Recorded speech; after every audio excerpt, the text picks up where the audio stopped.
അൽഹംദുലില്ലാഹ് വസ്സലാത്തു വസ്സലാമു അലാ റസൂലില്ലാഹ് വഅലാ ആലിഹി വസഹ്ബിഹി അജ്മഈൻ അമ്മാ ബഅദ്. ബഹുമാനം നിറഞ്ഞ പണ്ഡിതന്മാര്, സദസ്സിലുള്ള ആലിമീങ്ങളെ, എൻ്റെ മുന്നിലിരിക്കുന്ന രക്ഷിതാക്കളെ, അസ്സലാമു അലൈക്കും. നല്ലൊരു ദീനിന്റെ സദസ്സാണിത്. പാവം എൻ്റെ ഉപ്പയെപ്പോലുള്ള ആളുകളാണ് എൻ്റെ മുന്നിലിരിക്കുന്നത്. അവരിങ്ങനെ വിചാരിക്കും, ഏതാണ് ഈ മനുഷ്യന് പടച്ചവന് തലമറക്കാത്ത ഒരു പാൻറ് ഇട്ടുകൊണ്ട് വന്നിരിക്കുന്ന ഒരു ചെങ്ങായി, ഏതാണ് പടച്ചവനെ ഇത്? ഇയാൾ ഏത് ഭയമായിരിക്കും പറയാം. എന്റെ സഹോദരൻ വീട്ടിലേക്ക് ക്ഷണിച്ചു. ഇവിടെ ആളെ പേര് പറയുന്നില്ല, ഭക്ഷണം കഴിക്കാൻ. അപ്പൊ പറഞ്ഞു ഉസ്താദ് വരുന്നുണ്ട് പറഞ്ഞു. ഞാൻ ചെന്നാണ്ട് ഇറങ്ങിയേക്കാൻ എന്നോട് വെച്ച് എവിടെയാണ്? ഭാഗ്യത്തിന് നമ്മുടെ ഉസ്താദ് ഉദ്ഘാടനം ചെയ്ത ഉസ്താദ് അങ്ങോട്ട് വന്നതുകൊണ്ട് എനിക്ക് കുറച്ചൊരു സമാധാനമായി. ഒരു ഉസ്താദ് വന്നല്ലോ ആ വീട്ടില്. ഇവരെന്താ പ്രതീക്ഷിച്ചെന്ന് എനിക്കറിയില്ല. ഏതായാലും എന്റെ മുന്നിലിരിക്കുന്ന ഈ രക്ഷിതാക്കൾക്ക് ഒരല്പ കുടുംബത്തെ പറ്റി പറഞ്ഞു തരാൻ ഞാൻ വന്നിട്ടുള്ളത്. അത് പറയാൻ ഞാൻ ആരാ എന്ന് ചില രക്ഷിതാക്കളുടെ മനസ്സിലുണ്ടാകും. ഞാനൊരു വാപ്പയാണ്, എനിക്ക് 3 മക്കളുണ്ട്. അതിലേറെ മക്കളുള്ള, അതിലേറെ പ്രായമുള്ള, പരിചയത്തുള്ള ആലിമീങ്ങളും ഉസ്താദുമാരും പണ്ഡിതന്മാരുമുള്ള സദസ്സാണ് ഇത് എന്ന് എനിക്കറിയാം. അവിടെ ഈ എളിയവന്റെ പ്രഭാഷണം എന്തിന് എന്ന് നിങ്ങളൊക്കെ ഇന്ന് ഒരല്പമെങ്കിലും സംശയിച്ചിട്ടുണ്ടാകും. 17 വർഷമായി കമ്പ്യൂട്ടറിലും മൊബൈൽ ഫോണിലും കച്ചവടം ചെയ്യുന്ന, ബിസിനസ് ചെയ്യുന്ന, മൊബൈൽ ഫോൺ വിൽപ്പന, റിപ്പയറിങ്ങും, അത് കച്ചവടം, അതിനെ പഠിപ്പിക്കലും, അതിൽ തൊഴിൽ കൊടുക്കണ ഒരു ജോലിയാണ് എനിക്ക്, ഒരു ബിസിനസ്സാണ് എനിക്ക്. ആ 17 കൊല്ലത്തിനിടയ്ക്ക് നമ്മുടെ കേരളത്തിലുണ്ടായ അപകടങ്ങളെക്കുറിച്ചും അതിന്റെ ദുരുപയോഗത്തെക്കുറിച്ചും വീടുകളിലും പെൺകുട്ടികളും ഉമ്മമാരും ഉപ്പമാരും നമ്മുടെ അനിയന്മാരും പെങ്ങന്മാരും ഈ സാധനം കമ്പ്യൂട്ടറും മൊബൈൽ ഫോണും ഉപയോഗിച്ച് ദീനിന് പറ്റാത്ത, ഇസ്ലാമിന് അനുവദിക്കാൻ പറ്റാത്ത ഹറാമായ, അതിലപ്പുറം അപകടകരമായ അവസ്ഥയിലേക്ക് പോകുന്നത് കണ്ടപ്പോ എനിക്ക് ചെറിയൊരു തോന്നൽ, ഇതെന്താ ഒന്ന് പറഞ്ഞു കൊടുത്തൂടെ? ഇത്രേ ഞാൻ വിചാരിച്ചിട്ടുള്ളൂ. അതുകൊണ്ട് എന്റെ പ്രിയപ്പെട്ട ഉമ്മമാരെയാണ് ഞാൻ കാര്യമായി ഇതിൽ ടാർഗറ്റ് ചെയ്തിട്ടുള്ളത്. എന്റെ ഓഡിയൻസ്, എന്റെ മുന്നിലിരിക്കുന്ന ഉമ്മമാരെ പ്രത്യേകിച്ച്. ഇതിന്റെ പേര് ഇട്ടത് എന്തോ എല്ലാവർക്കും മനസ്സിലായിട്ടുണ്ടാവില്ല. അതുകൊണ്ടായിരിക്കാം ആളുകളൊക്കെ കുറെ വൈകിട്ടൊക്കെ വന്നത്. വിഷ്വൽ മീഡിയ ദുരന്തമോ? ഇത് വിഷ്വൽ മീഡിയം പാവം നാടൻ ആൾക്കാർക്ക്, എന്റെ വല്യപ്പ ഉപ്പമാരാൾക്കാർക്ക് മനസ്സിലായിട്ടില്ല. ദുരന്തം, അതിനെന്ത് ദുരന്തം? അതിന് സാധനം മനസ്സിലായില്ല, ദുരന്തം മനസ്സിലാവും. അതൊന്നും മനസ്സിലായിട്ടുണ്ടാവില്ല. പിന്നെ ഞാനിട്ട പേര് ഇതേ കണ്ടോ, പച്ച മലയാളത്തിൽ, ഈ ലോകവും ഈ കുടുംബവും. ഇതാണിപ്പോ ഞാനിട്ട പേര്. അതൊരു പക്ഷേ കുറച്ചാൾക്കാർക്ക് മനസ്സിലായി. ഇഹലോകമല്ല, ഇത് പരലോകമല്ല, മൂന്നാമത്തെ ഒരു ലോകമാണ്. അതിനെക്കുറിച്ചാണ് നമ്മൾ സംസാരിക്കണം. ഇഹലോകത്തെപ്പറ്റിയും പരലോകത്തെപ്പറ്റിയും എത്രയോ പണ്ഡിതന്മാര് പ്രഭാഷണങ്ങൾ നടത്തി, അല്ലേ? എന്നാ ഇത് അത് രണ്ടും അല്ലാത്തൊരു ലോകം, മൂന്നാം ഒരു ലോകം. ആ ലോകത്തെപ്പറ്റിയാണ് ഇവിടെ സംസാരിക്കുന്നത്.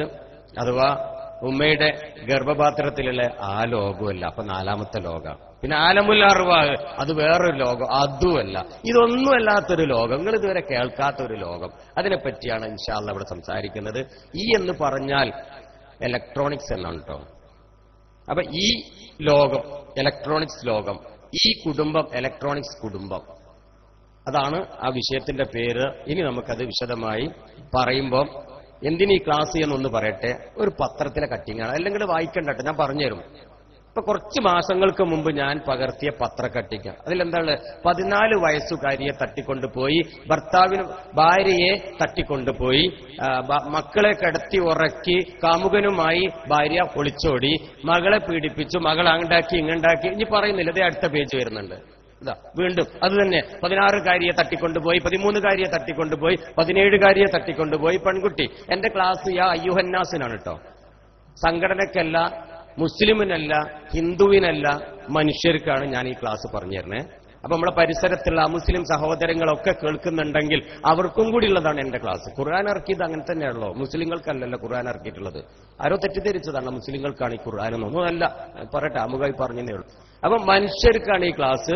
ഇതേ വീണ്ടും പറയുന്ന അർത്ഥ പത്രക്കട്ടിങ് വന്നു, 18-കാരിയെ ബലാത്സംഗം ചെയ്തു, 13-കാരിയെ തട്ടിക്കൊണ്ടുപോയി. ഇതൊക്കെ നമ്മുടെ പെങ്ങന്മാരാണ് കേട്ടോ, അങ്ങനെ ഓർത്താൽ മതി. നമ്മുടെ പെങ്ങന്മാർ അധികവും പെൺകുട്ടികളുടെ കേസാണ്. ഇതേ അടുത്ത കഴിഞ്ഞും വരും. അടുത്ത പേജ്. ഉമ്മയെ കുത്തിക്കൊന്നു, വാപ്പയെ കുത്തിക്കൊന്നു, ഏട്ടനെ കുത്തിക്കൊന്ന്, അങ്ങനെയാണ് വന്നിട്ട് പത്രത്തിൽ വന്നതാണ്. നിങ്ങളും ഞാനൊക്കെ വായിച്ചു മറന്നതാണ്. 14-കാരി വീണ്ടും വിളിച്ചോടി സ്കൂൾ വിദ്യാർത്ഥിനികളെ തട്ടിക്കൊണ്ടുപോയി. അങ്ങനെയാണ് കേട്ടോ. അങ്ങനെ വരട്ടെ. അടുത്തതുണ്ട്, വീണ്ടും ഉണ്ട്. ഏകദേശം അവസാനിപ്പിക്കട്ടെ. കുറേ ഉണ്ട് കേട്ടോ. എന്തായാലും എത്ര ഉണ്ടാവും ഇപ്പൊ അളക്കം നമുക്ക്. ഇതേ വീണ്ടും ഇങ്ങോട്ട് വരികയാണ്. ഓരോ പേജുകൾ ഞാൻ മറക്കുകയാണ്. അതിന്റെ സീരിയസ്നെസ് അവസാനം അവിടെ കട്ടെ. ഈ കണക്കിന്ന് ഇപ്പൊ നിങ്ങൾ ഈ പത്രത്തിന്റെ കണക്കുകൾ കഴിഞ്ഞ വർഷം 2014 ഡിസംബർ വരെയുള്ള 11 മാസത്തെ കണക്കാണ് കേട്ടോ ഇതുവരെ വന്നത്. അതെല്ലാം കൂടി എടുത്ത് സംഘടിപ്പിച്ച് നോക്കിയപ്പോ ഞെട്ടിക്കുന്ന ഒരു കണക്ക് പുറത്തേക്ക് വന്നു. കണ്ടോളൂ ആ കണക്ക്. എന്താണ്? കേരളത്തിൽ മാത്രം 11 മാസത്തിന്റെ ഉള്ളിൽ 664 18 വയസ്സിന് താഴെയുള്ള പെൺകുട്ടികൾ ഒളിച്ചോടി. ഒരാളും തട്ടിക്കൊണ്ടുപോയിട്ടില്ല. നമ്മൾ പത്രത്തിൽ വായിക്കുന്നതൊക്കെ ശുദ്ധ നുണയാണ്. ഒരു പെൺകുട്ടിയെയും ഇവിടെ തട്ടിക്കൊണ്ടു പോയിട്ടില്ല. പെൺകുട്ടി ഇറങ്ങിപ്പോയതാണ്. തട്ടിക്കൊണ്ടു പോണേ ഒരു ചാക്കിലിടണം, അല്ലെങ്കിൽ കയ്യും കാലും കെട്ടിയിട്ട് വല്ല ബസ്സിന്റെ മുകളിൽ ലോറിയിലോട്ട് കൊണ്ടുപോകണം. അങ്ങനെയാണ് തട്ടിക്കൊണ്ടുപോകല്. അല്ലെങ്കിൽ ഒരു തോക്ക് കാണിച്ചിട്ട് ചൂണ്ടിയിട്ട് പറയും ഇറങ്ങിക്കോ എന്റെ കൂടെ, ഇപ്പറിയില്ല എന്നെ വെടിവെക്കും. അങ്ങനെയും സംഭവിച്ചിട്ടില്ല. ആ കണക്ക് എന്റെ അടുത്തില്ല. ഞാൻ പഠിച്ചിട്ടുമില്ല. എന്റെ അടുത്തുള്ളത് കഴിഞ്ഞ 11 മാസം ഹിന്ദുവും മുസൽമാനും ക്രിസ്ത്യാനികളുടെയും നമ്മുടെ രക്ഷിതാക്കളുടെ എന്റെയും നിങ്ങളുടെയും മക്കളെ പെങ്ങന്മാരെ 664 പെൺകുട്ടികൾ ഒളിച്ചോടി. എവിടേക്ക്, എങ്ങനെ, എപ്പോ, എന്തിന്?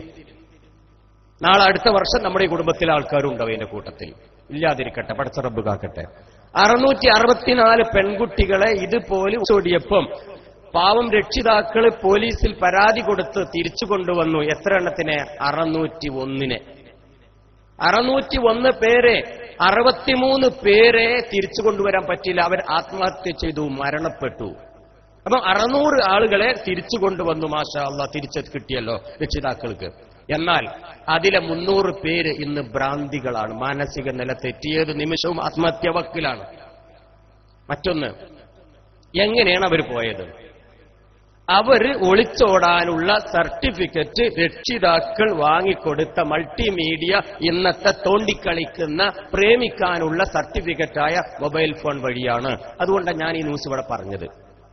കാമുകനുമായി പ്രേമിക്കാൻ രക്ഷിതാക്കൾ, നിസ്കാരത്തയമ്പുള്ള എന്റെ ഉപ്പയെപ്പോലെ നിങ്ങളെപ്പോലെ പള്ളിയിൽ 5 വക്ത് നിസ്കരിക്കുന്ന നമ്മൾ മകൾക്ക് പ്രേമിക്കാൻ കാമുകനുമായി ഒളിച്ചോടാനുള്ള എല്ലാ സൗകര്യവും വീട്ടിൽ ഒരുക്കിക്കൊടുത്തത് രക്ഷിതാക്കളായ ഞാനും നിങ്ങളും ഉമ്മയും എന്റെ പെങ്ങളും. അങ്ങനെ ആ കുട്ടി ഒളിച്ചോടിയത്. ആ കുട്ടിയെ കുറ്റം പറയരുത്. ആ കുട്ടിയെ ഒരിക്കലും കുറ്റം പറയരുത്.